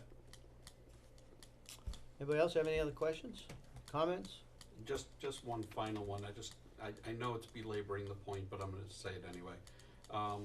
If we're talking 75 trucks, not trips, a day, which I think the trucks versus trips thing absolutely has to be clarified. But if we were talking 75 trucks traversing Pitcherville Road over an 8-hour period, you're talking anywhere between 1 and 2 trucks every 10 minutes. That does go beyond, in my opinion, you said it was a public road and anyone could travel it. If you were to take that volume of truck and drive it through some of the other neighborhoods in Hubbardston, you would have people calling the police. Right? That's an obscene use of a public road that is zoned residential. So that's my point around that particular part. Okay. It's just, it's too much. Good point, yeah. Leave it all alone. I'll recognize you. Let Tom. him make his notes. Make your notes. I'm done, yeah. My arms. Is the applicant prepared to discuss trucks versus trips? Cause I for one, am a little confused. I thought a truck going down the road, picking up some sand and coming back out. Is a you know, trip. 2 trucks. It's a trip. It's two, It's two, two trips. these people's houses That would get be passed 150. twice. It's 2 trips. Yeah. In our letter did say 75 trucks, in parentheses, 150 trips. Okay. So, we're not saying Man. that a truck would be, you know, One I truck think that's equals 2 trips. disingenuous to say one truck could go 10 times, we're only gonna count it as one truck. So Well, unless two- you clarify it. Sylvia. So 2 to 4 trucks every 10 minutes. One truck equals telling 2 you. trips. I don't wanna move. 1 truck every 2 I minutes. just, this, I know, Yeah, but 25 this is like to retirement 75. And who would monitor this? What if they snuck in 90 a day? Oh, that would never happen. No, never has before. Valid concerns, I mean, So it's on the honor system. More than 5. that works, doesn't it? Yeah. Yeah, checks in the mail. All right, anybody else? I'd like to wrap this up. We have one other hearing to hold tonight, and, yes, sir, Mr. Murray. Bill Murray Places Associates, just for the board. Just so everybody understands what a traffic report is. I don't think it's gonna answer all of your questions. The first thing that they're going to do is they're gonna identify Pitcherville Road as a safe road using standard guidelines for traffic. So it's a long straight road, you have great visibility. The intersection where they're entering, exiting may or may not have adequate visibility, and that's fixable. Down at Route 68, it has good visibility, it's of a sufficient width, the pavement is deteriorating, that's a problem. I don't think it's gonna answer all of the questions, it's certainly not gonna answer any of the questions regarding your property values. It will answer whether the road is capable, physically and safely capable of withstanding the truck trips, and I'm gonna tell you, I'm not a traffic engineer, and Mark, correct me if I'm wrong, but the fact that it's falling apart means it can be fixed and it can be remediated such that a truck can actually go down that road safely. The burden is if you have a dog, your dog's supposed to be on a leash in the town of Hubbardston, it's not supposed to be loose, so that's a problem.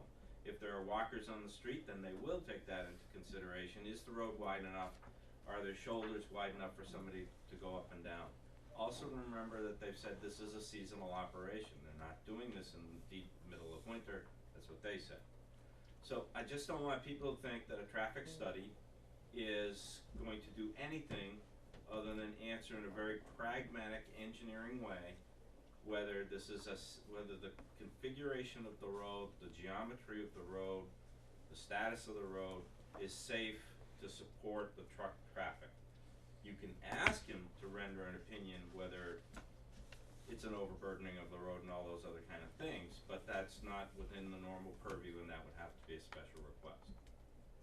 That's May I make that request right now? Does that have any bearing? It's not gonna do any good. Go ahead, Mark. Will this meeting be continued to June? I believe so. So public hearing will be continued? Oh, yes, yeah. Any other questions? We wrap this up, Mark, any other final comments you'd like to make? Well, I guess with all the discussion about traffic studies and whatnot, I guess the applicant does not wanna wait until June to find out that the board's gonna deny the waiver and require a traffic study. I think that's a safe assumption. Is it so could we get a kind of a straw poll, a vote, preliminary vote on that matter alone? No, we don't do that in the course of a hearing. Okay. That waiver request is formal, so therefore we wouldn't take it up until the hearing is. Deliberation. And deliberations. But, I would think it you've would be a heard the good idea. comments as we have. That's that. Okay. Anything else? Where's your phone? That's your phone. No, All Mr. right. Chairman, thank you. All right, well, thank you, folks. We want to, tell you we do appreciate, oh, I'm sorry. Whoa, I have two others I have to read. My turn.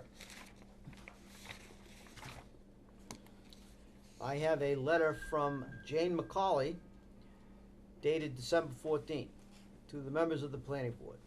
I am writing in regards to the article in the Garden News concerning the sand pit operation on Pitcherville Road in Hubbardston. Enclosed is the article I am referring to, and on another article concerning the troubles another town is having.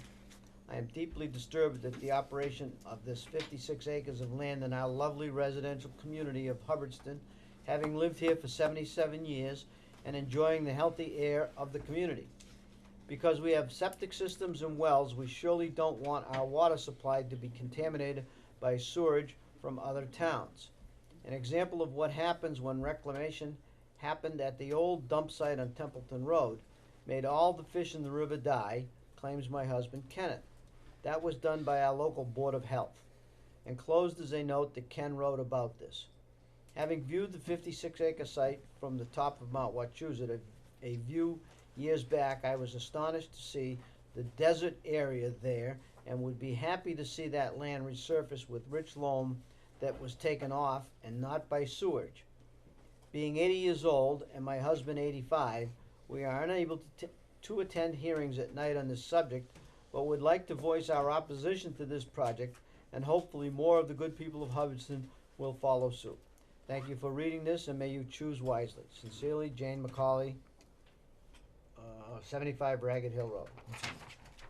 And from her husband Kenneth, we get the notes that say, when the Board of Health approved the land covering the old dump on Templeton Road, it made all the fish in the river ingest all this runoff of this smelly fill.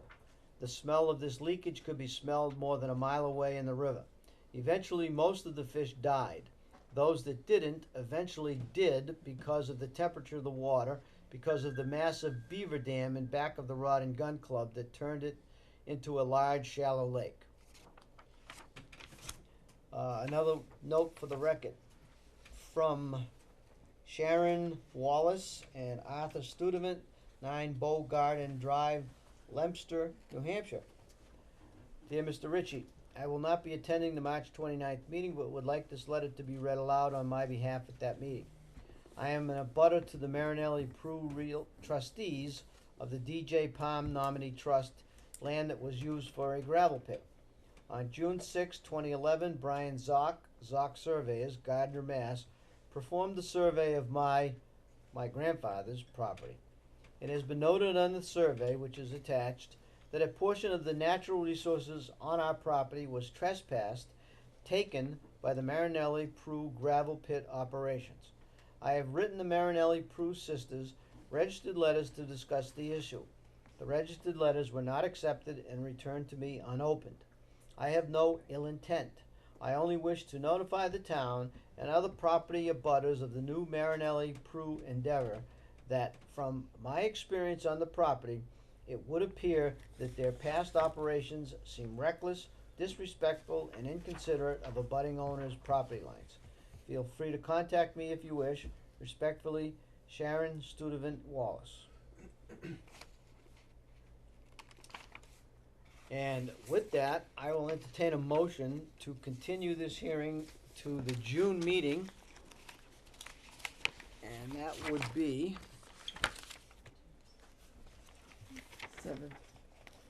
June 7th at 7 p.m.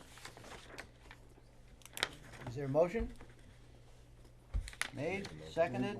Second. All in favor of this continuance? Opposed? So voted. Come back for June 7th round decision. 4th on June 7th, 7 p.m. Thank you all for coming in.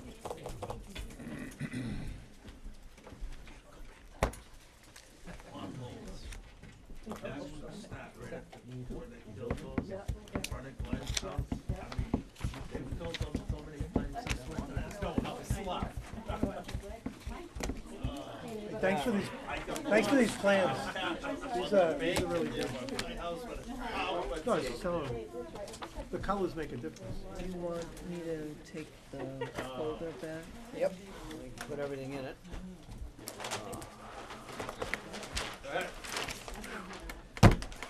Cut. I'm glad they're not here for you, huh?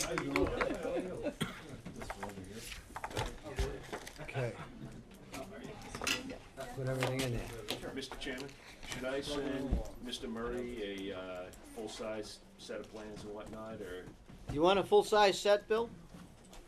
The little ones are pretty hard to read. Can I get it electronically? Sure. PDF? Yep. That's better. All right, cool. Thank you. So what's he gonna do next? He's gonna, Bill's gonna answer these questions. What about the board? Full-size? I don't think we need a full set. Yeah, okay. The full size, no, I don't think so. All right. Not yet. These other ones are obsolete. That Yes. was last time. Absolutely. They're trash. Yep. Okay. Recycle. I'll get the board a full-size set anyway. Yeah, please. I think that's Plans good going for us. with this Yep. bin to go back to the office? Good night. Good night, Mark, thank you very much, appreciate your professionalism, very Thank well you. done, thank Thank you. you, Mr. Chairman. Take care. Have a good night. Bye now. Just a second, Janet. Sharon, I have the obsolete set. Do you have a means by which you dispose of them so they don't get mixed up? I don't have a means. You don't have a means. Shredder right Like a there. burial or something. No, we do not shred records, No. Tom. That's Well, I right. wanna know, I wanna know the right way to do this. No, just give them to Janet, she takes care of them. Okay, Janet, you're stuck with them. Apparently I got 'em. Thank you. I apologize to everybody whose, appointments are delayed here, but things happen like this. Mr. Lange, are you ready? We'll be happy to continue your hearing. Come on up. So we're bringing back into,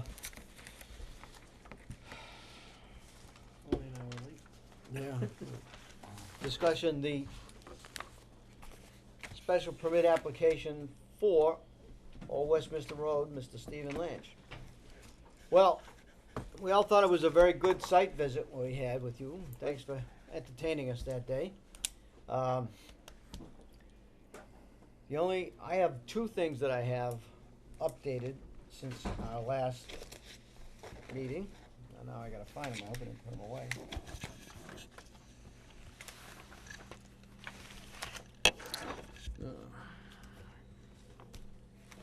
You may also have them as well. I have a note from the fire chief and a note from the Board of Health. I don't have those. I did talk to the fire chief and I also talked to the fire marshal's office myself. Oh, you did? Yeah. Great. So Did I put them in with everything else, Janet? Would you check the folder I just gave you?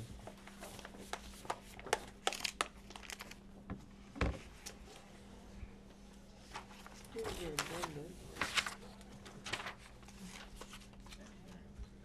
I've got one. I'm looking for the note from the fire chief.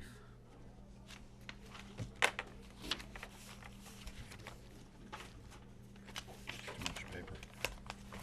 I don't see it in here, you must have it there. Did you put it in that other folder, Ben? Sorry about that. I think I might have mixed up the paperwork here with the last. Here we are. Got it right there. In the big letters, so I wouldn't miss it. Okay, for the, oh, we'll wait for Tom to get back.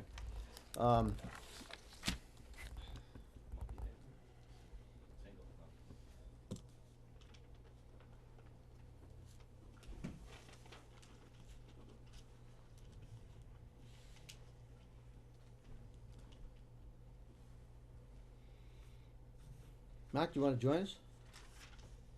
Did I participate in this one? Well, it's a special permit. I can. Yep.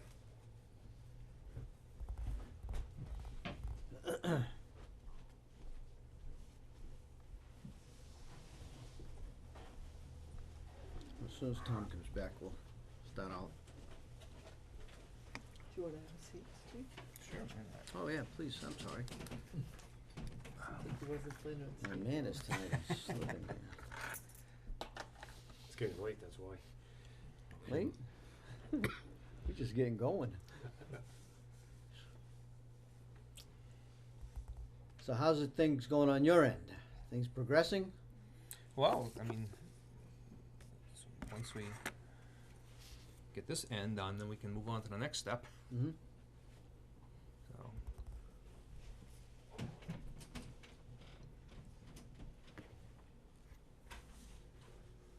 There he is. Well, we seem to be waiting for him. Not a problem.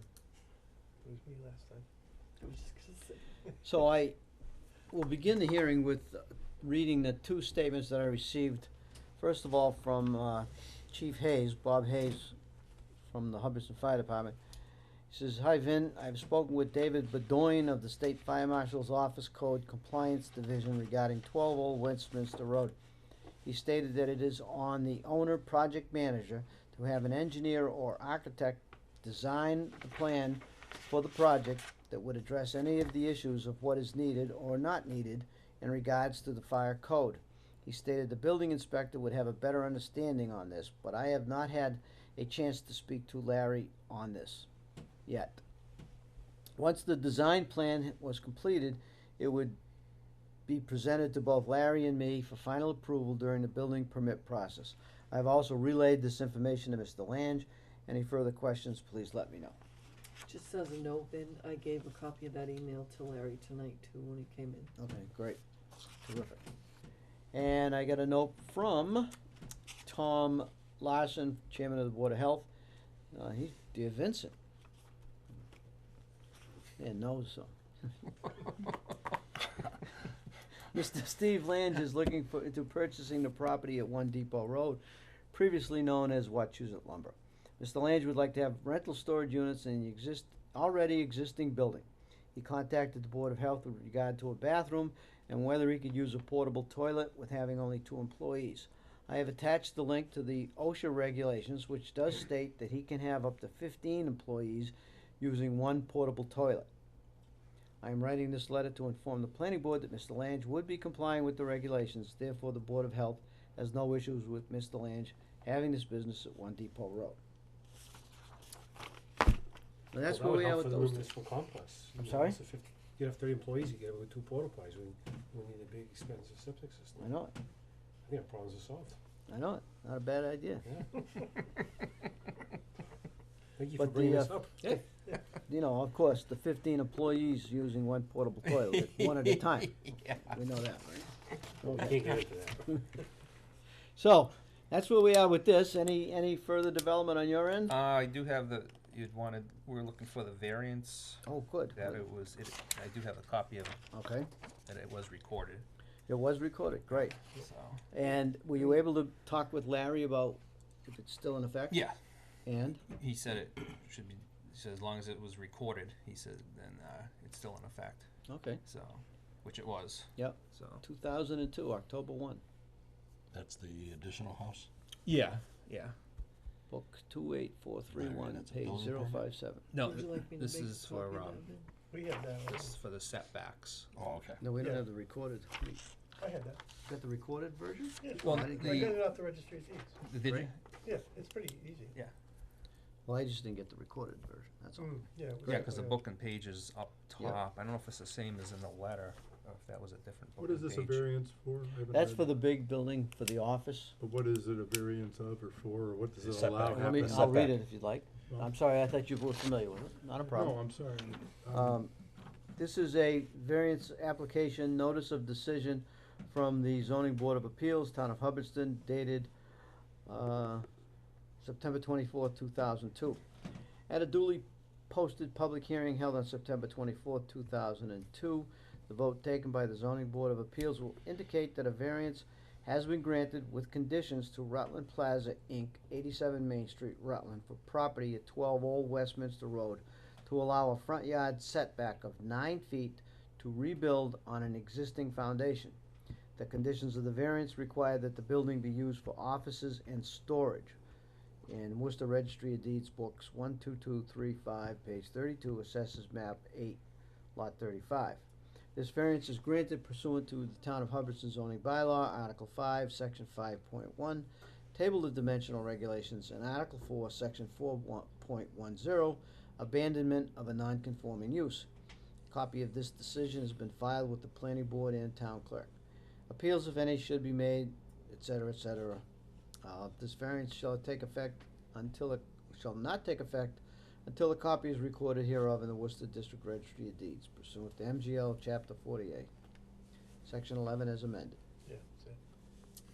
So, we got that. So that says the big gray house can be used as storage and. And offices. Offices. Yep. Yep. But it can't be used for residential. So it can't, be doesn't have a septic system anyway, right? There is some kind of a septic system there. Yeah? But, you know, upon purchasing it, part of the deal I'll have in the contract will be, you know, Title V. Just, oh, yeah? Yeah. Okay. I'll make sure that, you know, it tests for Title V. Okay. And if it doesn't pass, then, you know, Cleve will have to put septic in or take care of it, you know, do Okay. something. No, that's fine. 'Cause, you know, Anybody else, any questions or anything? If you pass Title V, does that in some way change that variance? Nope. Oh, okay. The variance I is didn't know only how for that the. was connected. No. Nope, the variance is only for the setback. We got the issue of the tank sorted out, Yeah. it's all done. Yeah. It's all Fuel registered, tank. Yeah. So, Wonderful. what did the fire marshal say? What did he say? He couldn't say what we needed to do. His feeling was he didn't think that we had to do anything, but he can't determine that until I go through the building permit process, and an engineer or architect that, you know, knows the code, will decide. And then once they decide where I come under, that's when they can decide what I need to do. Closer. What's that? Closer. Closer. Yeah, but that's part Well- of the building permit to, you know, to do the Correct. work inside. That has to come under that, and then of course the fire department's gotta sign off I on all think that. we've, pretty much accomplished everything we need to accomplish in reference to this special permit. Right? You know, what we'll do, what you'll do, I'm sorry, is if it's approved, you'll take it to the building inspector, you'll put it on record at the registry of deeds. And then you'll just have to comply, as the fire chief said, with the fire marshal, the building Right. codes, and whatever special conditions we apply to the special permit. Right. So, I'll entertain a motion to approve the,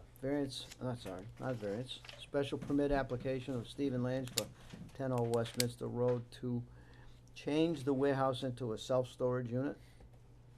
What, pending, Don't we have to draft the, Well, we have to get the motion on the table, then discuss the special conditions that go along with it, okay.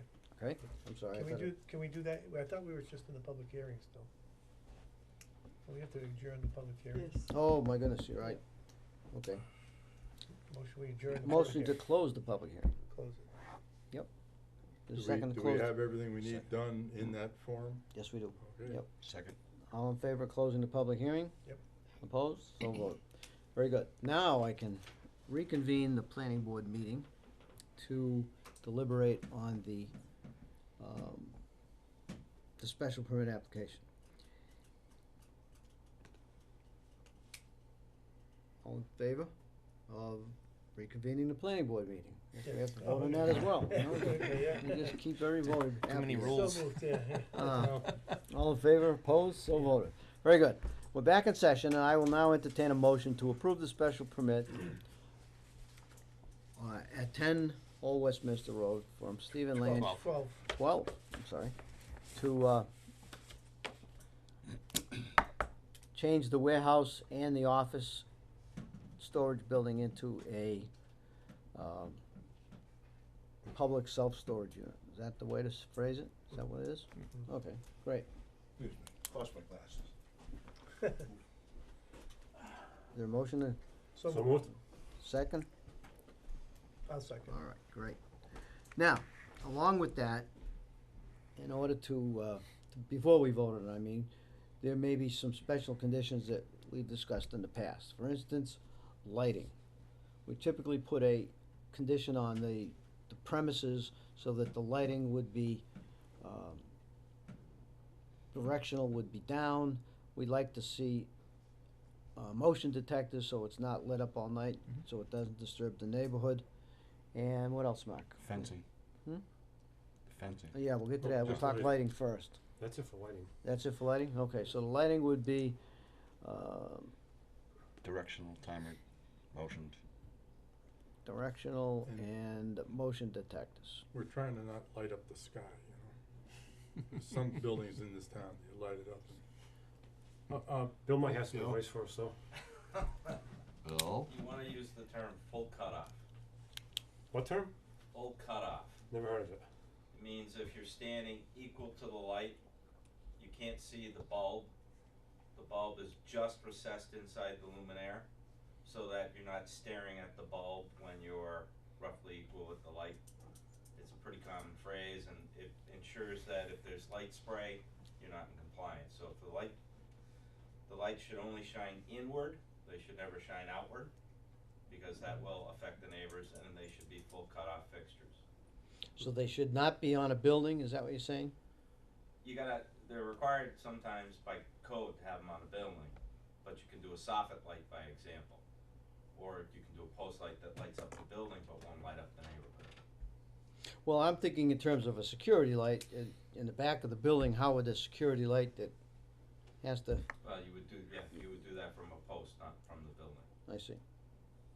That's just the best way to protect the neighbors from light spray. Just a comment. Okay, no, that's fine. Luckily, there's only one neighbor, but, you know. Two. Uh, There's one across the street. all right. Thank you. We're gonna put the condition on it, you'll be in compliance with, state fire code. Town of Hubbardston Building Code.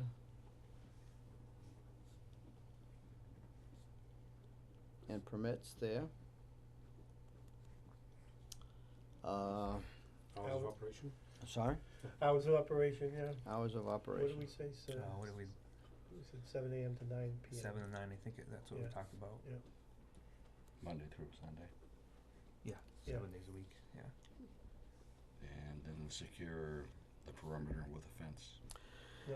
No, A Railroad tracks. the So rail- he's gonna have his own security issues, but the railroad tracks are a problem with me, how we maintain the integrity of the property so nobody gets hurt on a railroad track, 'cause it's close. You know, have you thought about that? I mean, I think the only spot really that you can access it is in the front, easily.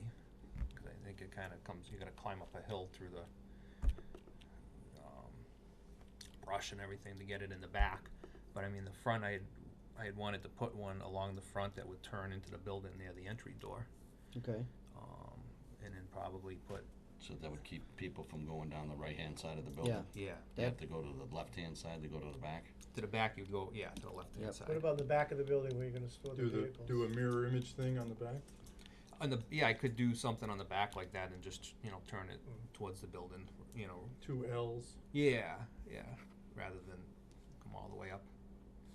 That building doesn't have any doors in it, does it? No. You can't step out into the track. No. Would that be pre-existing? It's already there. Well, I know, but it would require some protection. Yeah, well, common sense goes a long way, right? Well, You would think. That's debatable. Not today. The outside storage issue too. There's no law against being stupid. You can't fix it either. Okay. Outside the storage of vehicles, and all the vehicles will be registered. Registered.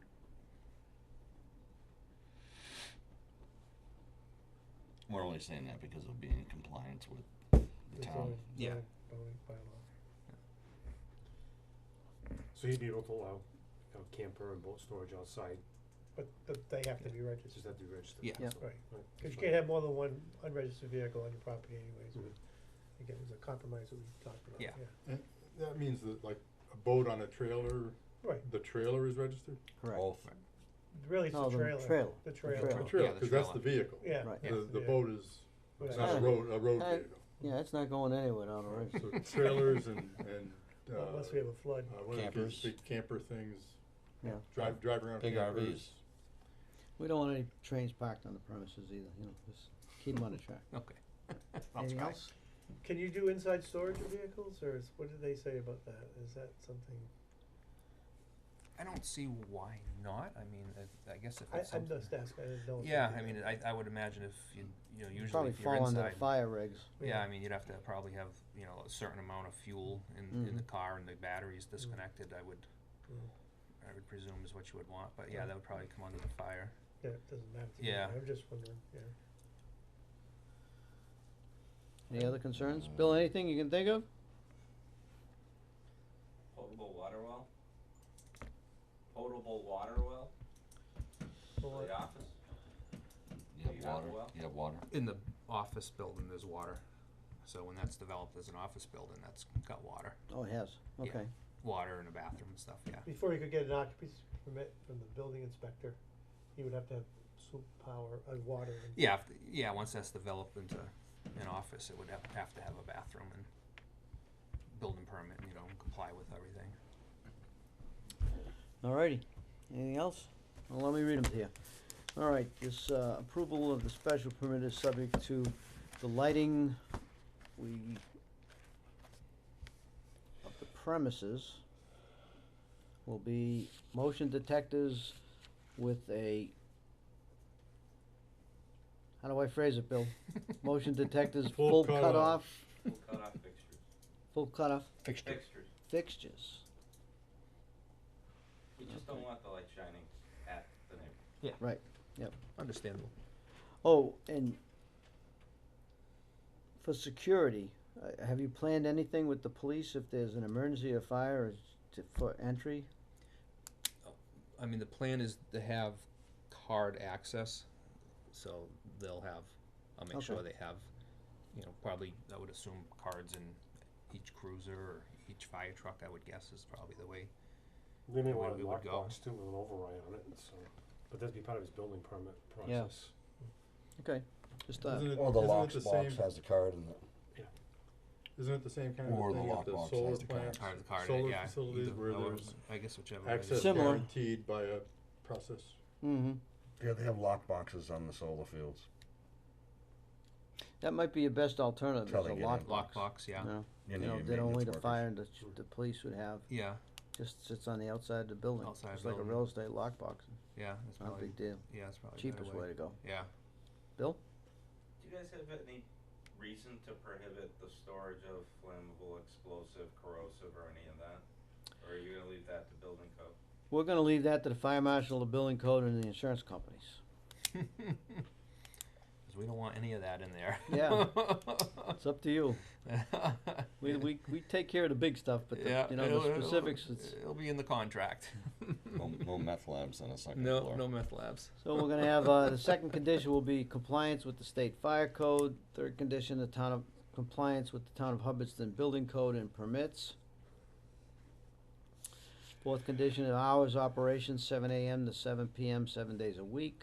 7 to 7 or 7 to 9? 7 to 9. I'm sorry, Right. did I say 7? Yeah, you did. I said, I wrote 9, but I said Oh, okay. 7. I'm sorry. Been a long night.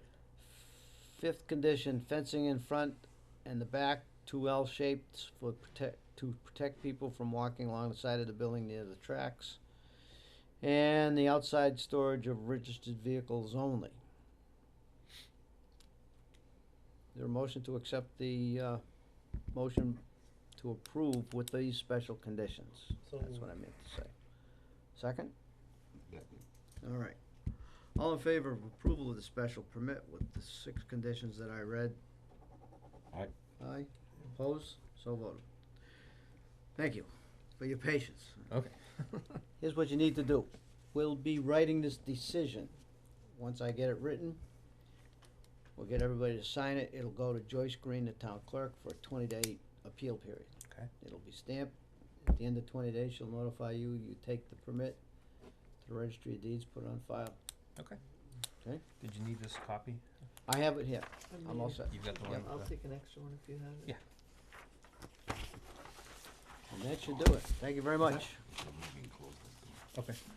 So we're set? Great. Thank you. All right, Good luck. we made it through. Indeed. Thank you. Thank you. Good luck, man.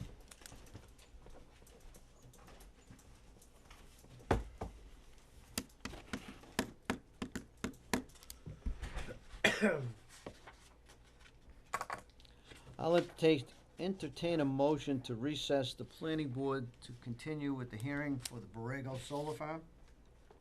So moved. Second? Opposed? So voted. The planning board is in recess, and I will recuse myself, and Tom Robinson will chair the meeting.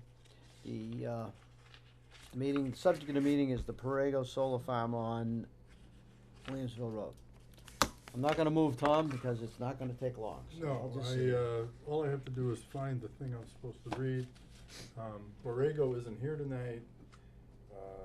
I think I need a motion to convene the, No, just call it to order. all right, I need to call to order the, hearing on Borrego Solar.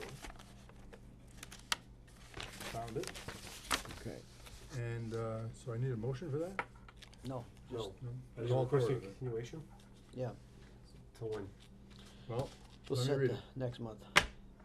To the planning board from, the solar facility on 147 Williamsville Road, Borrego Solar.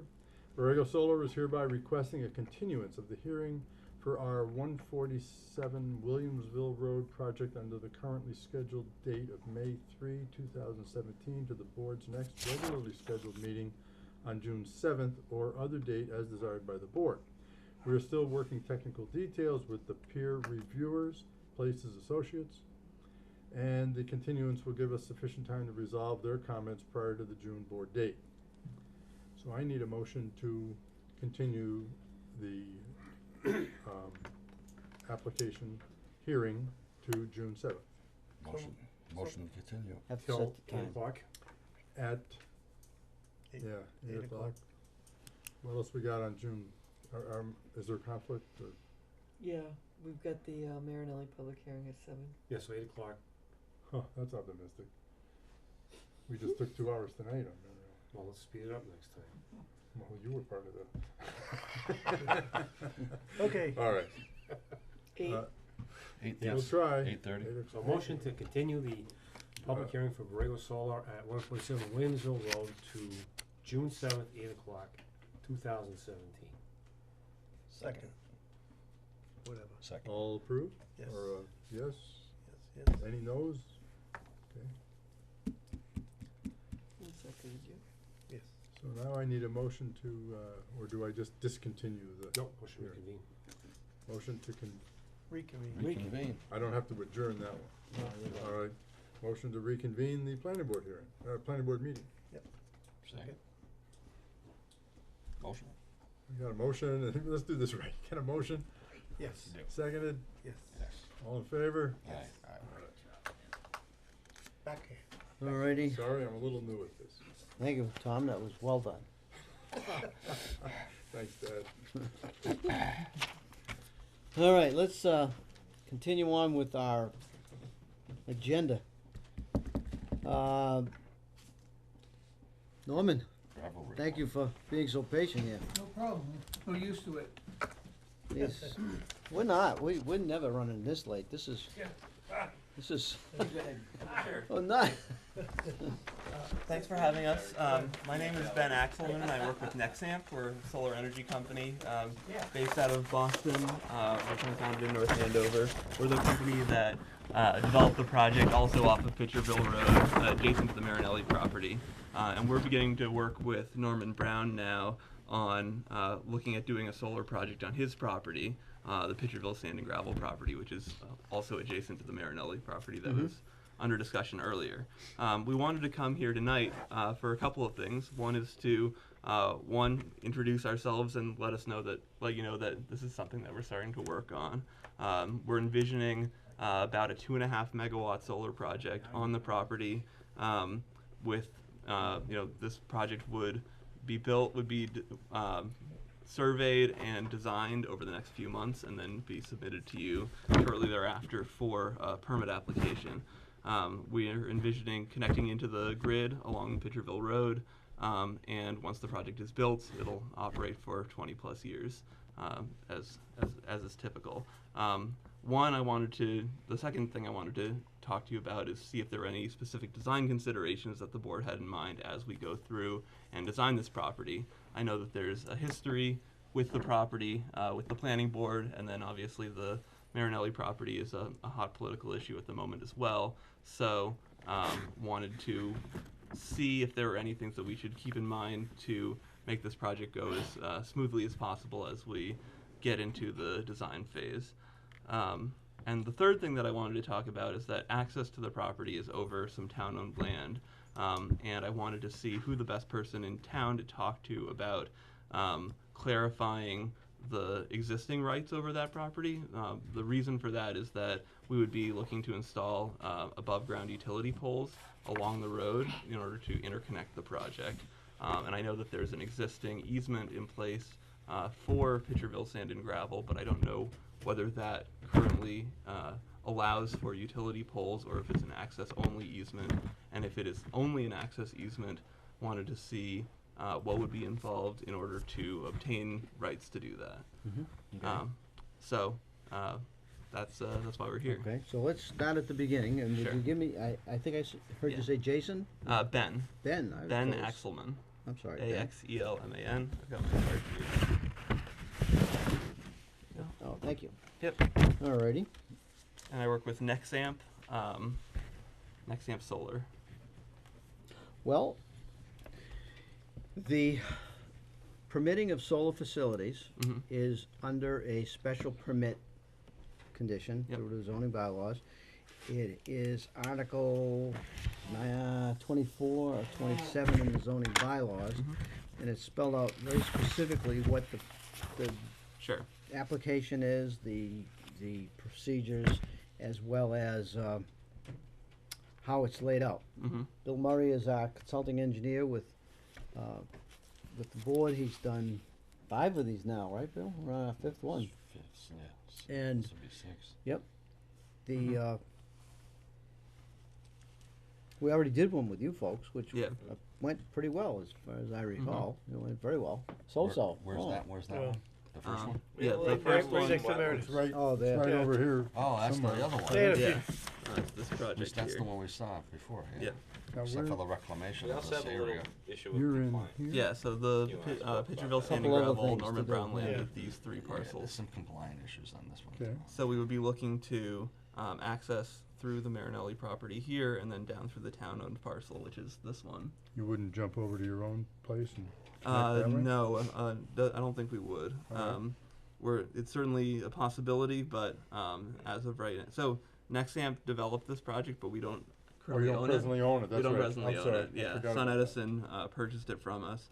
Happy to let you know that we're in a better financial position at this point, and we are owning our projects now. So we do intend to own this project for the life of it. And we recently built 50 megawatts of solar across the state in the last 6 months, and we own all of that. This would also be a community solar project, so the current solar regulations encourage solar developers to turn their projects into community solar projects. What that means is that we'll sell 50% of the output to individual households and the rest to a larger entity who's creditworthy. So we've set up a program where anyone can sign up, subscribe to the project. If they have a National Grid account, there's no fees to sign up, and you essentially subscribe to a percentage of the project that will power your house. Once it comes online, you'll start seeing credits show up on your bill, and you'll receive a 15% discount. So that's something that we're intending to do on this project as well. Excuse me. You say that's for residential customers? Yeah. Is it also for a municipality?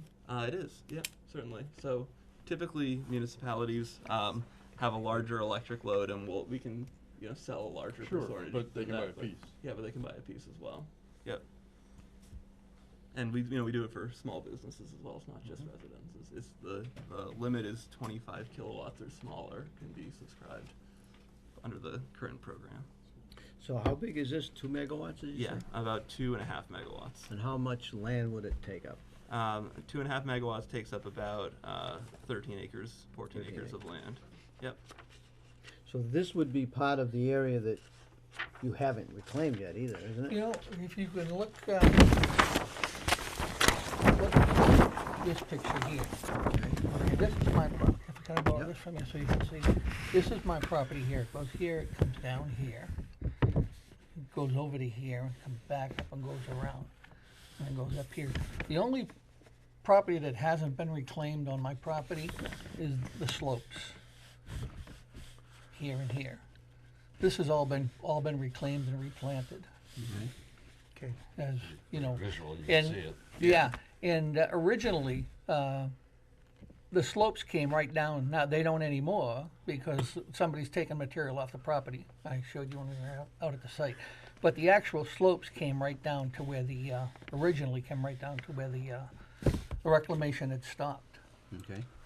So the area that you wanna put this has already been reclaimed? Yeah, if you look at this plan here now, here's the slopes here, and this is the other slope over here. Yeah. And we are talking with the Marinellis Yeah, to take care of Yeah. that. They told me when they left here tonight. You know, the problem that I have is when, again, I can explain to the board once before, my agreement with the Marinellis was to just keep digging right onto their property and they were gonna just take it from there. And then when I got so far that I didn't have enough left to slope, they decided to,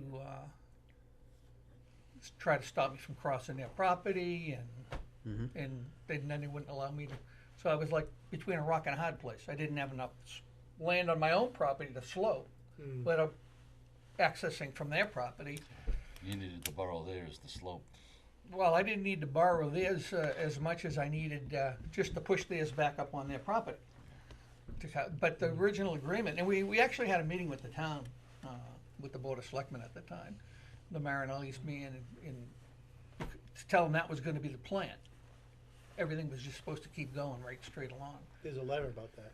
Yeah, and my brother and Lou Marinelli actually had an argument, and my brother's gone now, Lou's gone now, but they Okay. ended up in an argument and everything changed, so.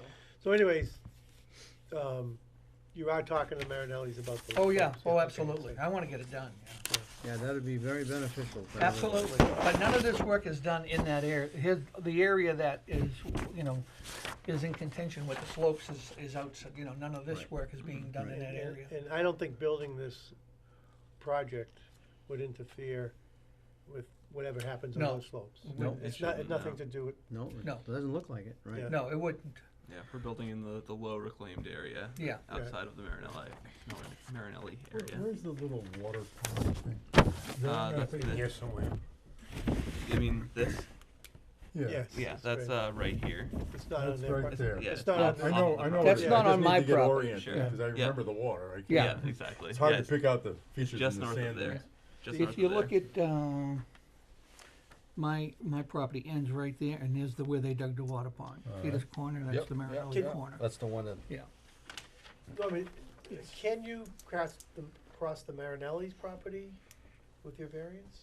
can I in what? one corner, Can- yeah. Yes, I have a, yeah, With I- the- Easement. Your easement, Yes. your easement allows Yes. you to do that. Yeah. Okay. With poles? Yep. This I believe gentleman- so. This gentleman brought yeah. up. I've asked with my, poles. well, you know, my lawyer, my Yeah. son, Mhm. I've Yeah. asked, and he said yes, we could, it would allow poles. Yeah. The other one about the town property would be the selectmen's, right? Yeah, the town property is the only other issue. I mean, you have a right of way Mm-hmm. that is not the gated entryway. Yeah. All right, so there, Okay. and that would be to the east of the Yellow Road as it comes onto Pitcherville Road. But This is Pitcher Road? No, Yeah. this is Right just there in that one of the. portion. Yeah, this Actually, is just that one would, of the. that would even work, you wouldn't even be in the Yeah. town road if you use That's the the, original right away. Right. No, That's Yeah. this Yeah. here. That's not a road. That's just existing path along the within the Marinelli property. That's this. That's, Yeah. So that original right away, if they're just Pitcherville's putting down poles here. on it across there, it wouldn't affect the the original road. right of way is right here, just so you'll know what they're Yeah. talking about. The Yeah. original right of way is, here's the road going in, the Yeah. original right of way is just like right here. Okay. But it's much less defined or developed. It's Yeah. not- Yeah. It's not like Yeah. truck Okay. accessible. Yeah, but they, Yeah. that wouldn't matter for the poles. For the No, that poles, would be yeah. fine. No. that'd be perfect for the pole. Yeah, that Oh, would be no. perfect. Yeah. So I guess the question is, is there any documentation on that plans of where? yes, we have a plan of Yeah. land. on Yeah. it. Yeah. we We have do it. have a plan, we have the Sure. deed, it's an Yeah. 1836 deed, Nice. so, and it just shows that there's definitely a right of way across that land. Sure. There's also a couple recorded plans Mhm. with dotted lines showing where the right of way is. Okay. Right. Actually, yeah, that's I have them all, Okay. yeah, I have Yeah. everything. So, you'd have to go, they would have to go to the selectmen for that. Well, wouldn't you putting the cart before the horse. I mean, Mhm. let's face it. Mhm. The special permit process is what needs to be addressed first Sure. for the authorization Yeah. of the The solar array. Then, once we give the green light to the select board, they'll negotiate the pilot with you. Yeah. And I would suspect that would be the appropriate time for you to negotiate whatever terms Pole. you need for polls with the town. Sure. All right? I think right now we're just trying to make sure that it'll be possible to install poles as like a high level feasibility for the solar project, because we don't want to spend a lot of money engineering and permitting the project and then get in front of the select board and find that the town doesn't want to grant access for the poles or isn't able to grant access for the poles along the town property for any reason. You probably should make an appointment and see Right. the Sure, select board. yeah. We could, I mean, that's not an issue. We go to several select board meetings Sure. as well. You know, this particular board developed the solar bylaw. Sure. And is very pro-solar in Mhm. town. It's Yep. worked out very well. Yep. Unfortunately, we had one situation where it previously was solar by right, Mhm. and it was abused, so now it's special permit. Sure. Now the review process is a little bit more intense, and the conditions are much more Mhm. carefully structured. And Sure. we issue now a certificate to generate, and Mhm. we don't give the Board of Selectmen the authorization to negotiate pilots until we're satisfied with everything. Okay. But, you know, Okay. it's just good business. We're Sure. not, we're That not makes trying to sense. put anybody into a corner. It's simply a matter of, that's how we do it nowadays. And Bill is our consulting engineer who reviews Hey, Bill. everything, Bill. and so it works out pretty well. Great. One Um, catch. But this Could would be, I ask? in my opinion, Mhm. a very good use, a much better use than the last idea we had. This was my original idea. I just wanna let you know that. I wish you had led with it. This, I wish I had too, believe me. This, I mean, this was a plan that was done before we even, when I went in to talk on it. Well, let's go. Well, Yeah, whatever, let's whatever, yeah, not- yeah, let's whatever. not go there. But this was my original plan. Okay, so go ahead, Tom. I guess this might apply to both the old Nexamp Mhm. one and the new Nexamp one, but how does it, either phase in time or methodology, so this whole place isn't a dust storm? You're gonna have operations, I'm just looking at the map here, you're over here, I think, Mhm. and there's 1, 2, 3, 4 phases, and then there's 5, 6, 7 phases. Sure. And if I'm not sure I understand this applicant. You've lived through some of this discussion Sure. here today, and this sounds like it could be a 10-year operation. Sure. And how do you guys deal with dust? And Oh, yeah. are we gonna have everybody pointing at each other, and your dust is hurting my project and my Sure. project? And, Yeah, we're not generating zip for I'm not power. sure that's a planning board issue, but I'm curious as hell. Yeah. So typically panels are relatively self-cleaning. The rain will wash everything off to the extent that we almost never have to send people out to wash panels. They just kind of clean themselves. In a situation where there is a lot of active dust, that's certainly a consideration for us to take a look at and make sure that it's not going to too adversely impact our generation. I know the solar project, the other solar project there is also adjacent to it, and as far as I know, it's been operating fine. But there's quite a bit of dust blowing around, Yeah. even without a gravel operation. Sure. No, exactly. So I'll have to see if we can figure out how that one's doing. That's why and we need to reclamate. Yeah. Well, Good that's, idea. this would still have to be reclaimed, even though you put That's the what I mean, panels in. reclamate, yeah, reclaim. Didn't What's Bill, in you said between there the was panels? Yeah, so that's certainly something for our designers to take a look at. If it does look like there is going to be an active gravel operation on the adjacent parcels, we'll want to make sure that we can model that and it doesn't hurt us too badly. Put them steeper or something, or I don't know. Yeah, I mean they're designed at a 30-degree angle. So. Facing north will be away from the sand operation. Right. You said that some of this power could go to the town. Yep. Am I not mistaken that when Borrego was here, they said that they could not provide any more power to the town because the power lines that are strung out? It's done financially, it's not done with electric. Just on 68. Correct, it's done financially. So if the town is already purchasing, if the town is already covering its electric bills with net metering credits, then there isn't an opportunity then the town's already buying all of its I don't know what the electricity from town's doing. solar. So that's a question. So that it's that consideration, and then credit rating is important for financing these things. And because that the nice thing about our community solar program is that some small towns that don't have great credit ratings, we've been able to just supply with community solar credits rather where we don't care about the credit as much versus The creditworthiness. The creditworthiness, exactly. Well, you get them into a better credit rating by giving them cheaper electricity. Exactly. Well, but we it's have certainly encouraged, yeah. we have Mhm. encouraged the select board to, do net metering Sure. with every project that we've had Mhm. in their pilot agreements, but to our knowledge, they have not agreed to anything yet with anybody, so you may be the first. Have they done Sure. anything yet? No, I don't think so. So, Well, but all we're the- more than, yeah. makes sense to us, Yeah. save some money, but. And it's also, as somebody that lives in town, you want to be able to participate in this project by buying at a cheaper rate. Cheaper rate, Yeah. yeah. And you know it's right there. Exactly. I Well, mean, you don't know what you get from National Grid. for what it's worth, here's a flyer on our solar program. Yeah. Got another one? Yeah, absolutely. I'm interested in what Bill has to say. Thank you. Sounds I thought good. you said Are you were ready? interested You in gonna- Bill did have a comment. Yeah, go for it. I've We're- got that. we're waiting I've for the got grand finale, copies so of go the- ahead. yeah, Nothing the concept dramatic, but design. your regulations say that other than at the point of interconnect, all the utilities shall be underground.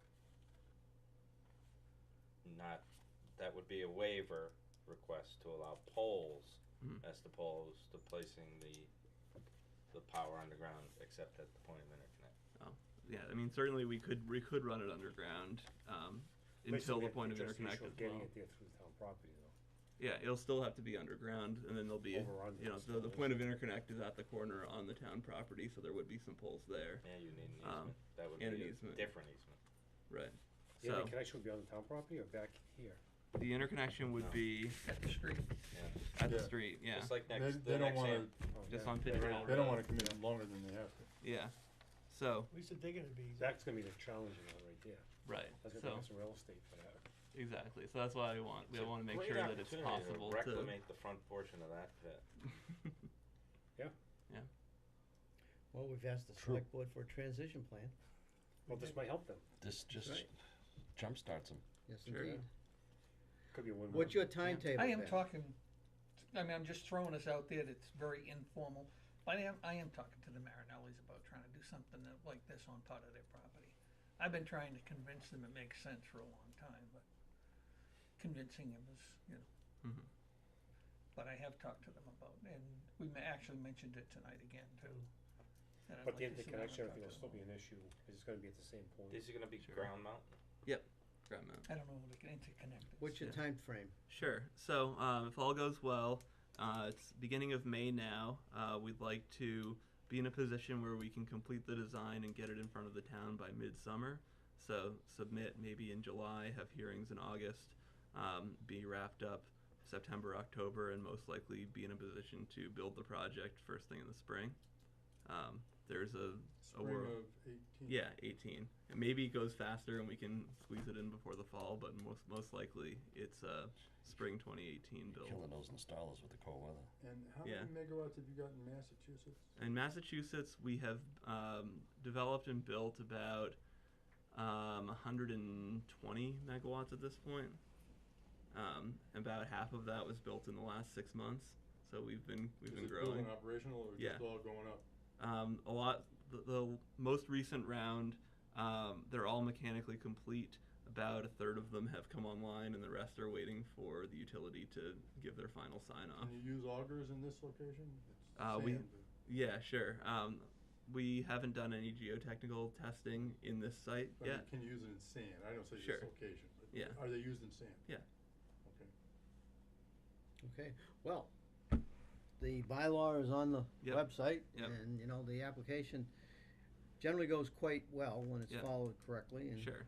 we, And we're hoping to use. We're planning to use ERM for this, and they're the ones that did the other project here. So hopefully they're For your engineers? For our engineers, yeah. So they've got prior experience on the site and know the issues. So hopefully that'll help it go smoothly. One of the issues they had on that site was the recommendation from Natural Heritage to Yep. leave some of the area open for the turtles, which Yep. turned into a nightmare after a monsoon rain. Yeah. It washed a lot of that sand down into the wetlands, so they tried to be compliant with the turtle, and yet it came back to bite them on the other end, because they couldn't stabilize the ground. Yeah, was part of the that is one- that we, Land part of turtles. that is that we had to build that one over the winter, and that there was Yeah. a Well, part of that's compliance with their regulation too, Yeah. so it's kinda like you have to balance, sure. you know. And Well, after yeah, you think get through about with your construction, will you like reclaim under the, Well, that's under what they these wanted things to, and but you Natural have Heritage certain wanted open. seed mixes and stuff? Well, Yeah. it would have to be reclaimed. Well, Sure. let's not so worry about all of that right now, we've got Yeah. we got a, we'll have, other- we'll have to take a Okay. look at the we got a little soils bit and more see what we business can to do, do. but sure. Thank you for coming in, this No, is of course. a positive, But, I appreciate yes, that, we, yeah. we appreciate it, Norman, we appreciate it, Ben. Yeah, And thank you. this would be definitely a project that, again, it's a special permit, you need a supermajority to approve. Yep. We've never tipped our hand yet, but, we welcome it, let's put it that way. Sounds great. Please go away with the confidence that we like the project. Sounds good. I Unless you have appreciate that. trucks running up and down that road. Right. No trucks, okay, that's good news. Fair enough. Retired. Yeah. I've quit, Yeah. I'm done. And then I'll reach out to the Board of Selectmen to see if I can get some information on the real estate question, and see if we can get at least, it doesn't have to be squared away, but at least get a confidence that there's a way to get the real estate rights that we need to Would you plant give me some a poles. card now? Sure. I'll send you the deed, Yeah, that'd be great. the 1838, 1836 deeds. Sure. And, I would recommend that you use us as the contact Yep. even with the select board. Sure. Simply because it's, it's part of the process. Yeah. It starts here, it finishes with them, but Fair enough. we'd certainly go in and advocate for it. Do you Yeah. want to, speak to them about when we should come before them to ask the question, or I think you should just go. just go ourselves, okay. What do you think? Yeah. Yeah. Okay. I mean, then just let us know, and Yeah. we'll Yeah. be happy to. Yep. We'll go to the meetings, we Okay. typically do, so. All right. Sounds good. Yep. All right. They have a copy? So this is just the map, and then I've got a copy of the concept layout, which is, very early stage, but it's, what we're working on now. There you go. We're gonna have to clutter our way through the file, Sounds good. but I would like a brochure if I may. Sure. Thank you. Won't last long. All right, Janet is our contact person. Okay. You have office and, office hours and numbers, Yeah. so anything you need, and Sure. and you have my cell phone, so. Okay. Sounds great. All right, great. Thank you very much. Thank you, gentlemen. Yeah, Appreciate 'cause it. we don't have coming to in. switch my provider. Mm. I you- have to probably switch my provider. Sure. Yeah. No. Reach out to us. We'll hook you up. Yeah, I've talked to them a Almost, couple of almost 8 cents a kilowatt hour. Mm-hmm. I know that's gonna end, so, Yeah. Sure. alright, be good. Thanks, Sounds Ben. good. Thanks so much. Thanks. Thank you, Ben. Janet, you need this? Okay, so you've been more patient than anybody. Well, considering it's our third time, I wasn't gonna push my luck, right? Well, if I Let's had hope known, it- I'd have put you on the agenda, but. Now, let's just hope it goes, okay? Well. Let's hope the submission goes okay. What do So we I'm s- Tony DeLuzio, Cardinal Construction, owner, project manager for the town of Hubbardston Senior Center. I understand there's been a couple of attempts to submit our application to the planning board. Inconsistencies in the application, who's signing it, book, page numbers, numbers of copies, sheets without signature blocks on it.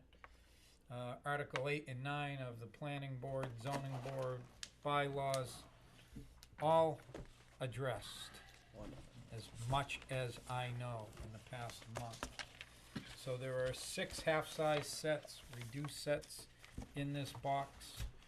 There are 2 full-size sets of the site development plans on Mylar, 1 full-size set on paper. There is 1 full-size set of the architectural drawings, so that you know what the building looks like. There are 2 copies of the stormwater report with the stormwater checklist. There is an application signed by the applicant, who is the town administrator and owner of record Board of Selectmen. And they have voted and waived the town of Hubbardston fee of $150. There is supporting 300-foot abutters list, and there are multiple copies of our response to your letter of concern over the last submission. And this is for site plan? This is for site plan approval. Are you also going to apply for special permit? Possibly, if we have to. I think there's a couple of things in Article 8, and we had that conversation about government use and municipal use at our Government last meeting. Facility, yeah. And so the engineer of record, Whitman and Bingham, has tried to address that and offer their opinion for your consideration. That's in the application. It's in our response letter now, yeah. Great. Okay. Well, it just seems that,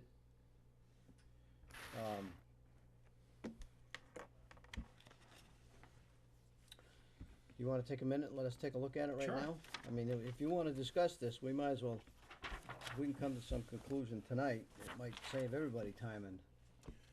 Did they get the bids in today? They did. What was the bid? 2.5, Thank about 2.5 million. 2.5, that's what you expected, I think. wasn't No, we were hoping for a little lower than that, but, the board will make their, official recommendation on Friday morning. Thank you.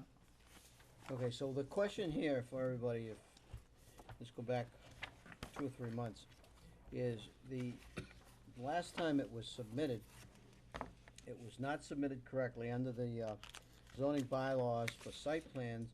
It has to be submitted at a planning board meeting, and it has to be signed by 2 planning board members. The last submission was over the counter, and the application was incorrect. Let's leave it at that. Now, January 24th, something in that Long that time time frame, yep. Following that meeting, I don't know if you were here with them, Tony, but I was here in, I believe, March. okay. We had a discussion about the resubmission. We thought you'd be coming back, but at the time we discussed the fact that it would be prudent to also file for a special permit because it's our belief that the facility falls under the I don't know what article it is, but the special permit article, I guess I'll pull it out. I have my zoning book. I'm reiterating this because we have some new members here that need to be updated on everything. So, under the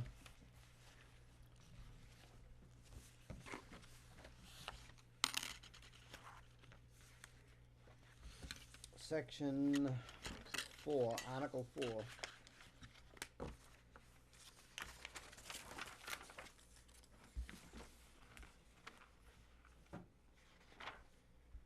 Which is use regulation.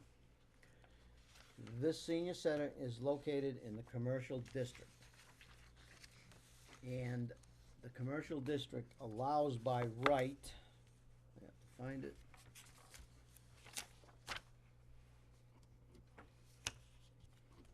A government building. I've actually copied your comments Oh, into okay. the response, just to make it easy for you.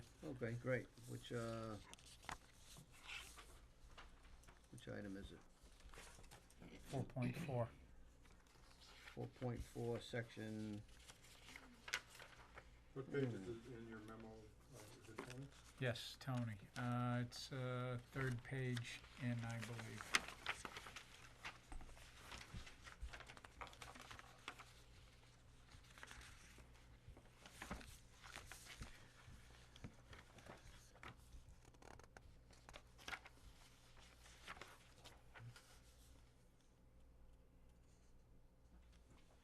I'm looking at subsection 4.5, uses permitted by special permit in commercial districts, the top of the 4th page, I think. Is that right? That is part of it, yes. Yes. okay, so in the zoning bylaws, 4.5, uses permitted by special permit in the commercial district, we are talking about section, 4.2. no.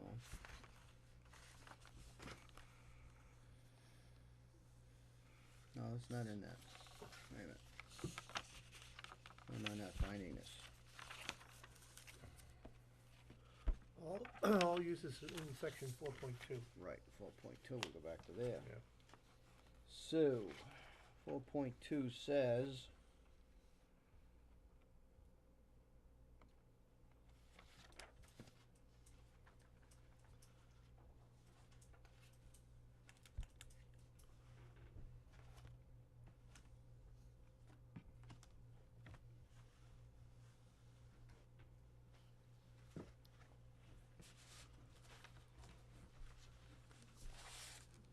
why am I just getting later, or am I just not picking this up here? I thought it was, That's residential, 4.2 is residential. right, but the uses allowed in, it was a 4.1 then, are allowed by right in Commercial the district. commercial district. Right. And a municipal use is allowed by right Oh, there in it a is. residential district.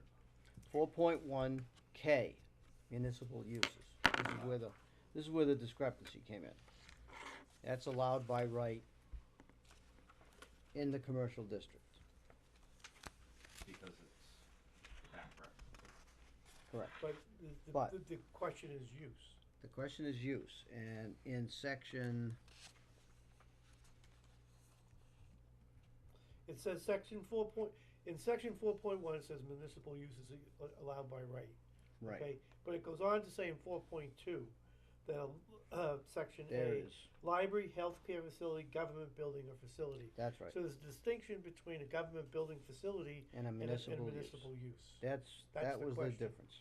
That's the question. And, So they're saying, they're not saying above, they're saying a municipal use. I would take that to believe is a ball field, park, I don't know, it's not a building. Right. But if this wasn't on there, government building and facility, then it would obviously, that would be a government use. But the zoning bylaw makes a distinction between a use and a building.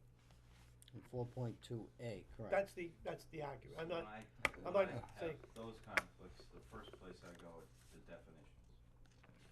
okay, Because a government building is a municipal use. No, municipal use may be in a government building. Okay, but it's not the same. Right. correct. So we go to use and definition, and there is nothing. No, I don't think there is any. But there is a definition for a building. Any structure having a roof support like columns, walls, blah, blah, blah, blah. So you don't have a definition for use, but you do have a definition for a building, and it clearly says that it has to have, there is a distinction between a use and a building. And is it, but I guess the question is a government building a use that's only allowed by special permit, or is it a use that's allowed? I mean, Say that again? We're talking about the special permit. Right. I thought it said municipal uses are allowed in all districts, In residential. And then the next line down says government buildings, and they're allowed in all districts too, correct? By special permit. By special permit. A government building is allowed by special permit in the commercial district under section 4.5. Right. So it distinguishes it further there. So use, Now, I don't look this as a big impediment. I mean, if you're gonna do one, in this case, Okay. we'd insist on a site plan as part of the special permit anyway. Yes. Yeah, Yeah. our objectives, if I could speak for the whole crowd, is not to put up an obstacle, but to be thorough, so that an obstacle can't be put up later.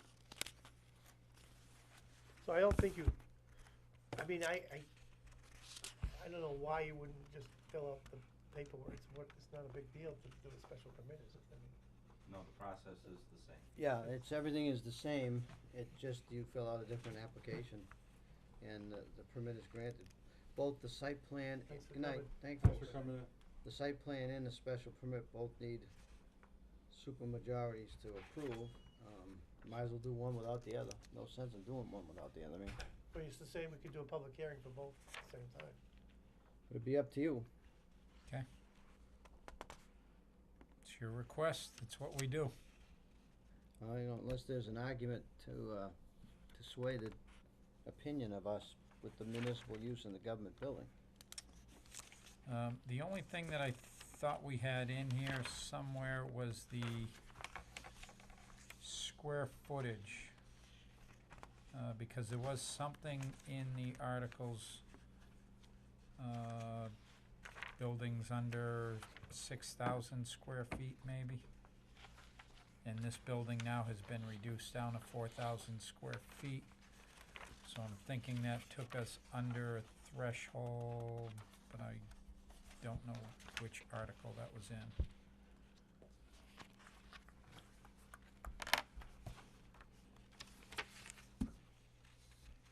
Doesn't sound familiar to you? That was in I think that's the accessory building on a lot, if it's under 5,000 square feet, but that's, I'm think that's guessing. Site plan regulation. I see it mentioned on the bottom of the first page of your letter, there's like Yeah. 4,000 square feet.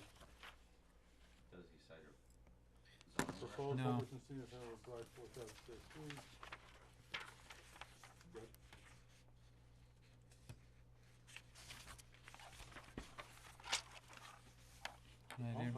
I didn't bring the actual articles with me. Bill, do you? We have 'em do here you if you like. Or does an engineer review this stuff typically? What? Does an engineer review this stuff? The application on the Yeah. zoning? Yeah. It's up, about right here, 4.1. That's where your zoning is. Okay, thank you.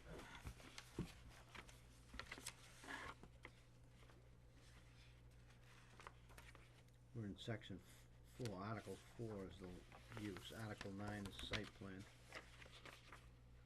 I think that was an issue.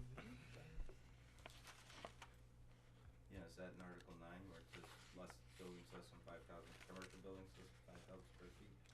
Maybe, I'll look. So, Tom, to answer your question, our office does, not all engineers do. Some engineers will just review drainage and other things. Yeah. Oh. It also depends on who we're working for. I mean, but this is something that gets reviewed by someone. The site plan review. It does when we do it. Okay. Yeah, we go through the zoning regulations, like on Marinelli, where Yeah. nowhere in zoning is a parallel operation permit.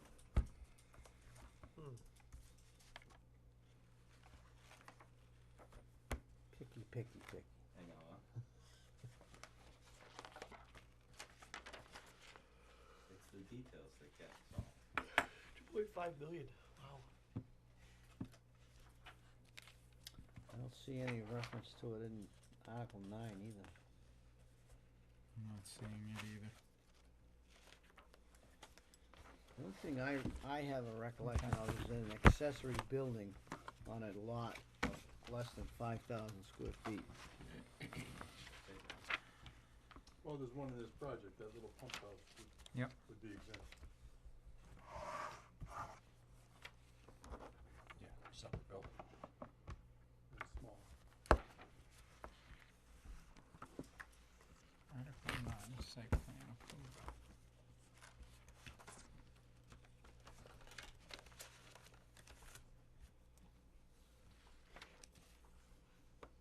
Bet you couldn't do that again. Yeah, uh-huh. You didn't even put a tab in there. I know, he just opened it right up. I'm impressed. Oh, God. What a meeting tomorrow.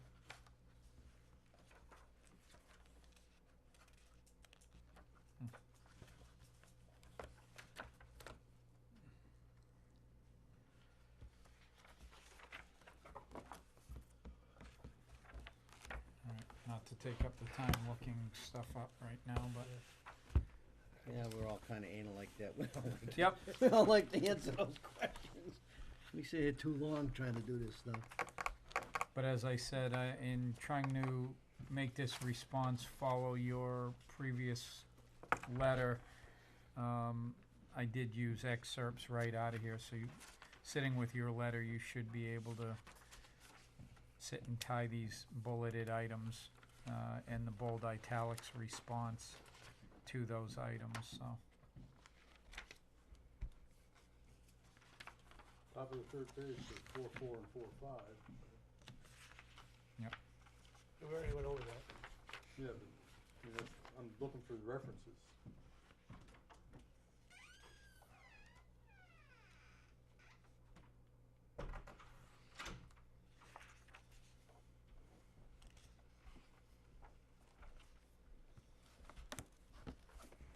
I don't see it.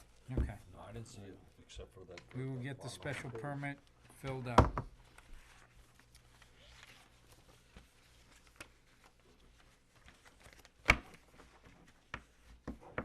And by my recollection, if you submitted everything required for the site plan, you've already submitted everything required for the special permit. Pretty much. It's Yeah. just another piece Just of an paper. application, right? Yeah. Right. Do we have one with us? It's online. It's online. Yeah. And then what do we do then? We have to just special, advertise it? Well, we have to do the hearing and everything, but they didn't waive the fee for the special permit, so you'll have to come back with a check. They'll waive it at the next one. They'll waive it at the next one. Yeah. All right. I just So you can't- really just have to fill out that form, get it Okay. to us, and we can schedule a public hearing. I mean, that should be, what, a day or so? I mean, Yeah, we'll do it I'll right take away. care of it, yep. Okay, so, what, I don't know if you're familiar with the process here, but we deal with the Daily Metropolitan newspaper out of Gardner Mm-hmm. that has more limitations on publication than you can imagine, so we need a submission. Today is Wednesday, you won't get it till us till Thursday. Probably won't go to Gardner News till Monday when Janet gets back on duty, right? At the very earliest. At the earliest. I have to draw up the ad. So, okay, so then we need 2 weeks after that, so where are we? With the advent of the new posting website at the state level, do you still have to do the newspaper? Yep. Mm-hmm. Jeez. It's another vehicle. It takes about So- 3 weeks total before you can actually have the public hearing, cause we have to run it twice. Well, Oh, yeah, and we also have to set the public hearing for the marijuana law, for the marijuana hearing tonight. Don't let me forget that. When's the town meeting, June sixth? June 6th. So, that's, Darn, that was my next commercial venture. it's okay, it's allowed. Just don't get caught. Pitcherville Road, perfect place. Yeah. It'll have to take a special meeting by the board in order to have that hearing prior to town meeting. I assume you want something in place before town meeting? Or shortly thereafter. Once town meeting, we have to get the building committee to assume they vote to proceed with the project as bid. That number goes into the warrant, it gets printed. Town meeting happens, we have 30 days after that in which to officially award a contract. So we do have time after town meeting. The project was bid, subject to funding, and those bids are held for 30 days after town meeting. Is So- this permit required for your funding and your permitting? I mean, where does this site plan and or special permit fit into your? I would assume not. Many towns fund and vote to fund projects well before they're permitted and bid, Okay. with the anticipation that you're going to design and get those permits in hand. Well, what Okay. do you want us to do? When do you want us to do it, I think is the question. Just in your normal course of business, let's get this hearing opened and do your review. I know you'll be sending it out, and I think Bill was on the board. I think there was a vote already that places would not be doing the peer review on this project, so whichever engineering firm you choose to send this to, we'd like to know who that is so that we can get the documents, electronically transferred over to them and get their response back. So in the course of that June to say early July, if we can get their review done, then we'll know what issues we're addressing in peer review before we sign the contractor up and say, okay, we've got everything addressed. Oh, by the way, here's a whole bunch of change orders we need. We'd like to be able to take care of that in this next, what's really a 60-day process. 'cause here we are, early May, town meetings early June. We've got 30 days after that, so we've got 60 days. If we can get those peer reviews performed and responses back and figure out, are they cost impacts or are they just, you know, prudent design issues, we'd like to be able to address as many of them as we can. Okay. Alrighty then. What we'll try to do is,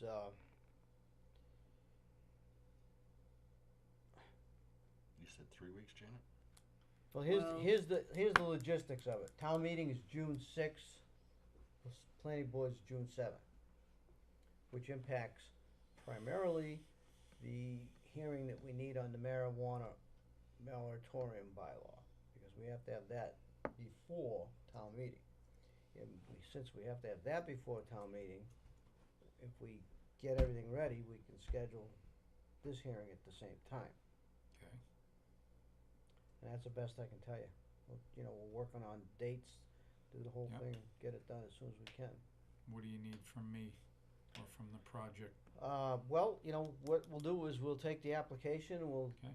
and I'll call you as soon as I can to see whatever else may be necessary, and Good. then we'll just, you've got the abutters list? Yep. Envelopes addressed and everything? I have the list in here for you. We have another copy. We'll get Okay. those out. Alright. Because the applicant addresses it, right? Right. Yeah, and the certified? Yep. Alright, so I'll also, we Typically, have we to, just return you the green cards afterwards, right? yeah, and then we'll get a figure on the peer review.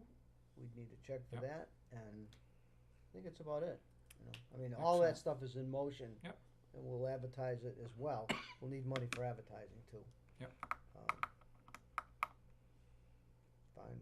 All should of do the it. advertisements, all of the mailing, all of those incidental costs, we're very used to covering. Sure, yep. Well, that's how it is with us, so. Excellent. So we could have the hearing before the town meeting, or? Well, we have to have the marijuana before the town meeting, so we might as well have it the same night. I would So think where are we now? We're the Third third. of May. So you say it takes at least 3 weeks? Yeah, we're Well, looking you at have probably to the end of the publish it. month. Either the 24th or the 31st, depending on the Gardner News, Right. right? You have to publish it 2 weeks before. So Well, we'd we have could to, have a week before. special off Wednesday meeting, couldn't we? yeah, well, that's what we're gonna have to have. Yeah, okay. We'd have, as long as we get the advertisement in next week, published by the 15th, we could theoretically have it anytime after the 30th. Okay. Right? And the same with the marijuana law, we have Yeah. to do it, so it's the same deal. Yep. Yeah, 'cause we need to give them that final on that before the. We could do it the night of the town meeting, and that's happened before. Just have to write up a quick report, present it, but. I'd rather have it before. Why cut it so close? Yeah, Push it a week, let's do it the 31st, or, or even before that. well, we can't. You have to publish it. May 31st, is that the holiday? Is that a holiday weekend? 29th is 29th Memorial Day, is- so 30 is the Tuesday, 31's a Wednesday, 1st is Thursday. I won't be here at 31st.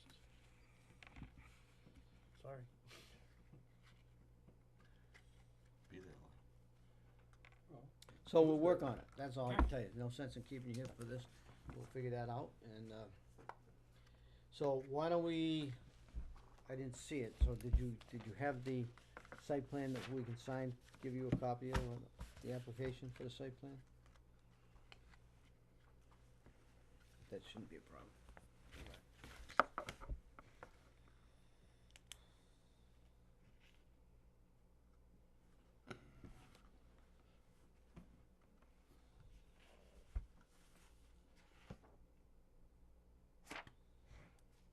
All right, so the application process has to be presented at a board meeting and then signed off, and Mhm. give you a copy of this and we all set.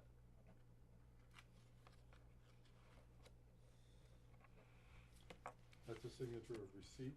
Yep, well, it's the part of the application Yeah. process. It's a final approval. Yep. Thanks for signing off tonight. No problem. Is everyone saying?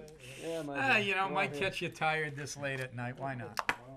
The workday, you know, might be the easiest one we've done in a long time. Is this a debt exclusion as well?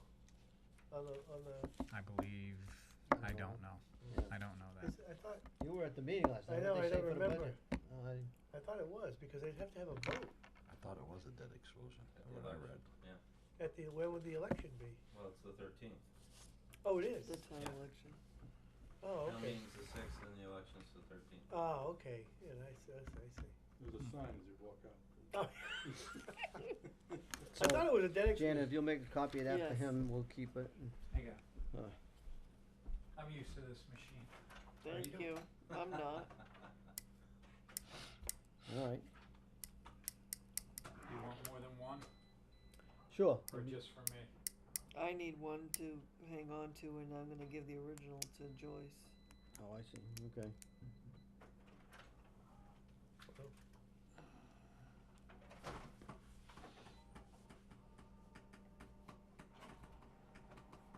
Did you print that letter from Rayanne that I asked you to, the email?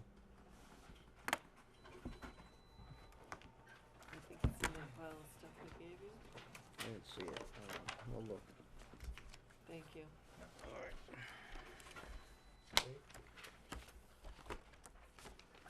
Not this one. This is the senior center. That goes with that. This. Original back in here?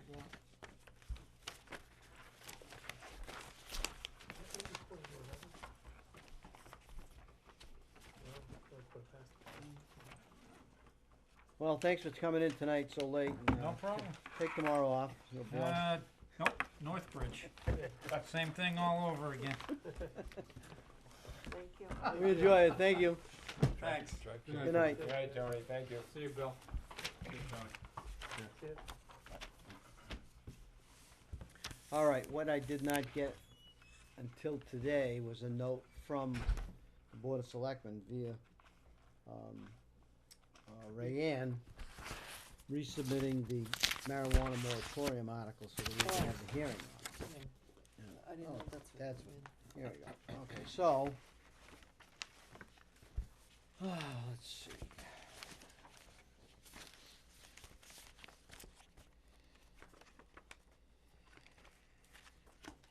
Didn't the survey say we want small businesses? Isn't this a small business? The laws aren't in place yet, so. That was discussed at once I think at a select board meeting too. I don't know. No, I don't have it. Anyways. Yet 60% of the people don't want a marijuana store. It's interesting that they passed it by 60%.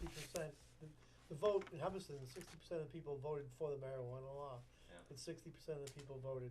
Against or- having one in No, town. they didn't vote, they. Survey. Surveyed, in a survey, 60% said they don't want to store it. But we're a very Not- agricultural community, so you can grow 6 plants or something. 12. Oh, Two 12? people in a household, 12, yeah. husband and wife, 12 Scott's plants. been researching. All right, we shan't go into the specifications here on monitored TV. But Tom brought the temporary moratorium on non-medical marijuana establishments article for the town meeting. The town select board voted to send it back to us to hold the hearings on it. So we need to set a date for those hearings. And the next one coming up. You're out of town on the 31st? Yes. How's June 1st, Thursday? Wednesday the 30th? I'm gone Monday, Tuesday, I'm gone that whole week. I'll be Oh. back Friday. Ah, shoot, huh? You're out of luck, buddy. Oh, I'll miss it. Well, no, that's not true. We could hold it on the 1st of June. But no, you're gone. Yeah. Yeah, you're gone. June 5th. That's the night. Monday, June 5th. When's the selectmen's meeting? I mean, the 6th is the town meeting. We could do it in the afternoon like we did one once before.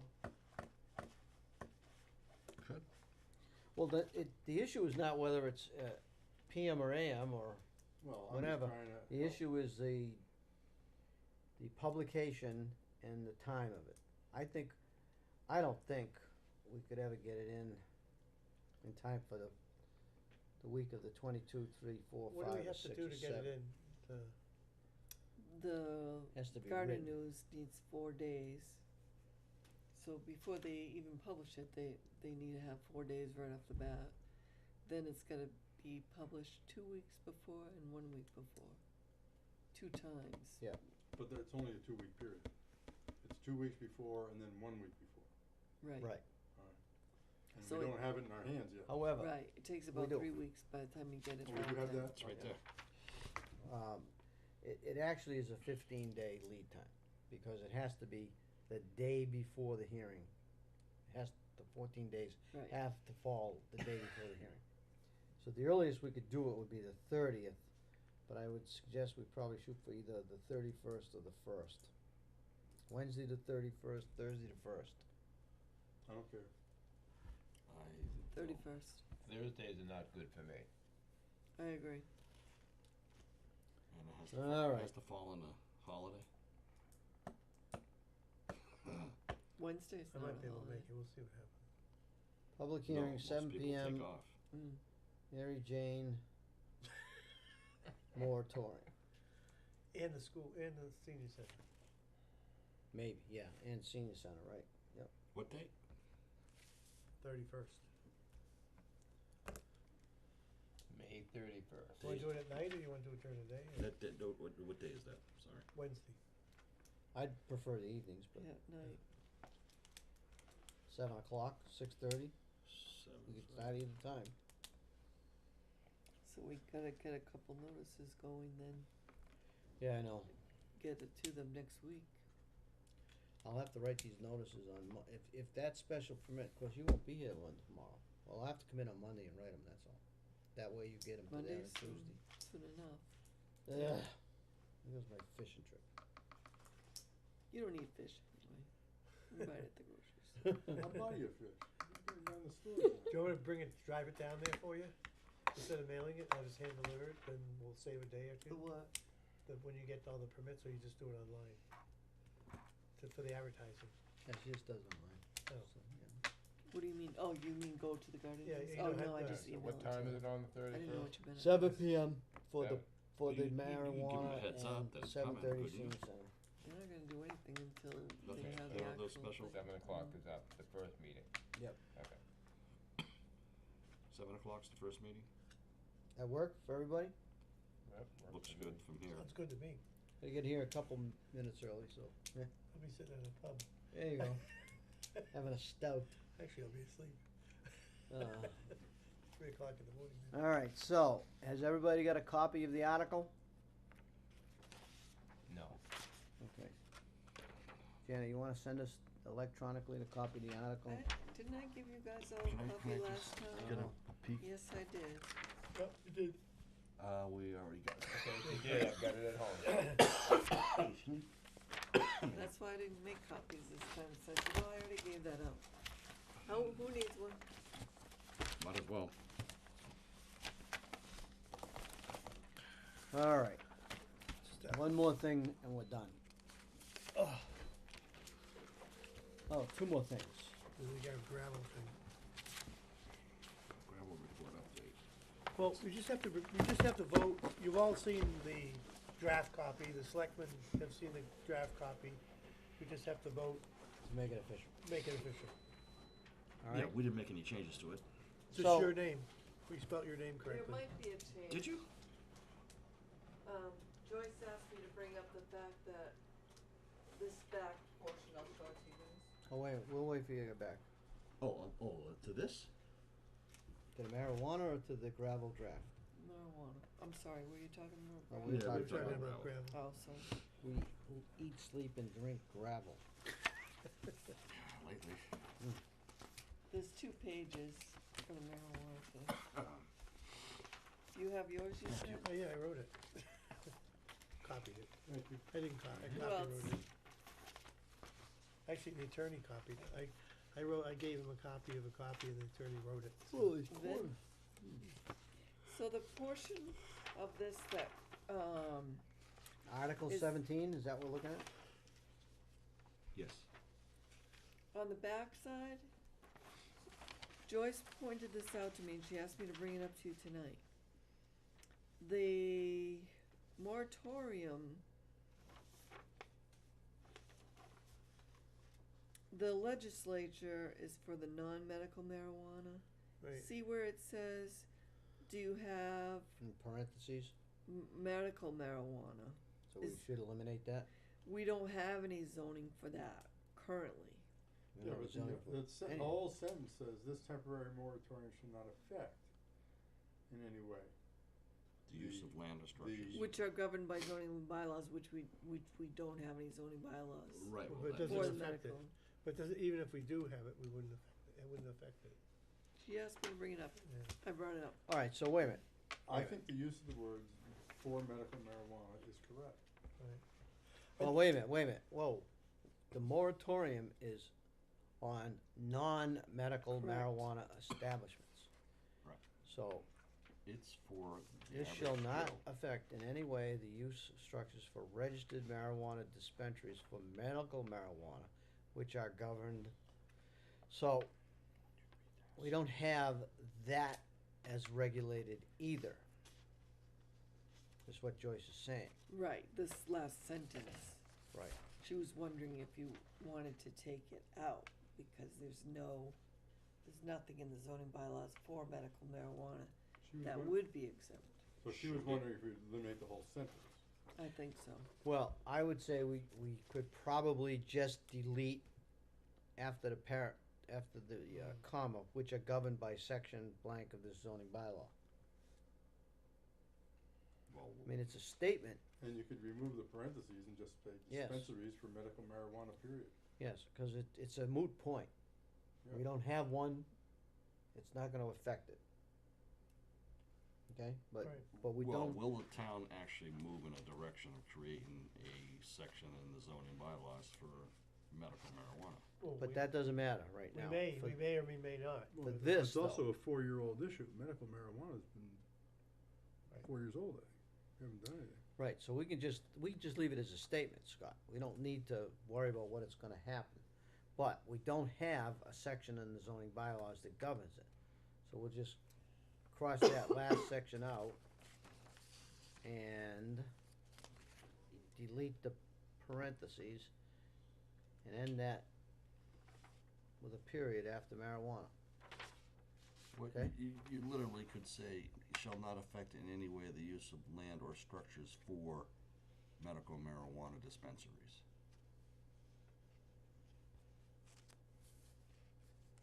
And then anything after that is. Yeah, we could just insert registered medical marijuana dispensaries, Right. period. And take out the That works. period. That works too. This So you're- temporary moratorium shall not affect in any way the use of land or structures for registered medical marijuana dispensaries. With a Yeah, capital We're gonna have M to change on that at the medical. town meeting, because the select board have already voted on that. with the Yeah, but we warrant. can, we have the ability to do this kind of a change. Oh, This you is can. technicality, you know, Okay. we have to get it to Well, line up you with already, what we you already have catch anyway. 22, you don't have it's not zoned, so. Yeah, this is not a change that affects it in any way, shape, or form, it But just they've makes already, it they've correct. already approved it, and is it sent out for printing, and I'm not sure where that. Well, Joyce is asking for a change, so let's give her a change and what she does with it. Okay, Yeah, we'll just have to correct it, and then if it doesn't get corrected in the. we'll just correct it at the Check town that out, meeting. yeah. Okay. Recreational. And that's a capital M on medical. Right. So it, Can't miss that. period after dispensaries. Right. Yep. Registered medical marijuana dispensaries, period. Yes. Matter of fact, Tom, you could have possibly said at the very first sentence of Article 17, a temporary moratorium on recreational marijuana establishments. The reason But you said that that non-medical. has actually been approved by the state attorney general's office, so Yeah, I wouldn't mess around with that wording. Oh, here it is, here's the letter that was looking for. No, it isn't. Oh, well. This is done. Okay, so do you need a correction? So now, I wrote down what the correction is gonna be, so now, the next step is to correct it, obviously, on the, Town warrant. oh, okay. So I'm gonna revise this and give Joyce the revised copy, so she can put it in the town warrant. Right. Why can't you just Xerox the thing?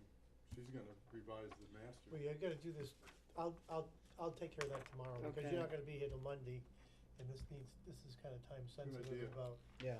I'll run it down to Joyce tomorrow.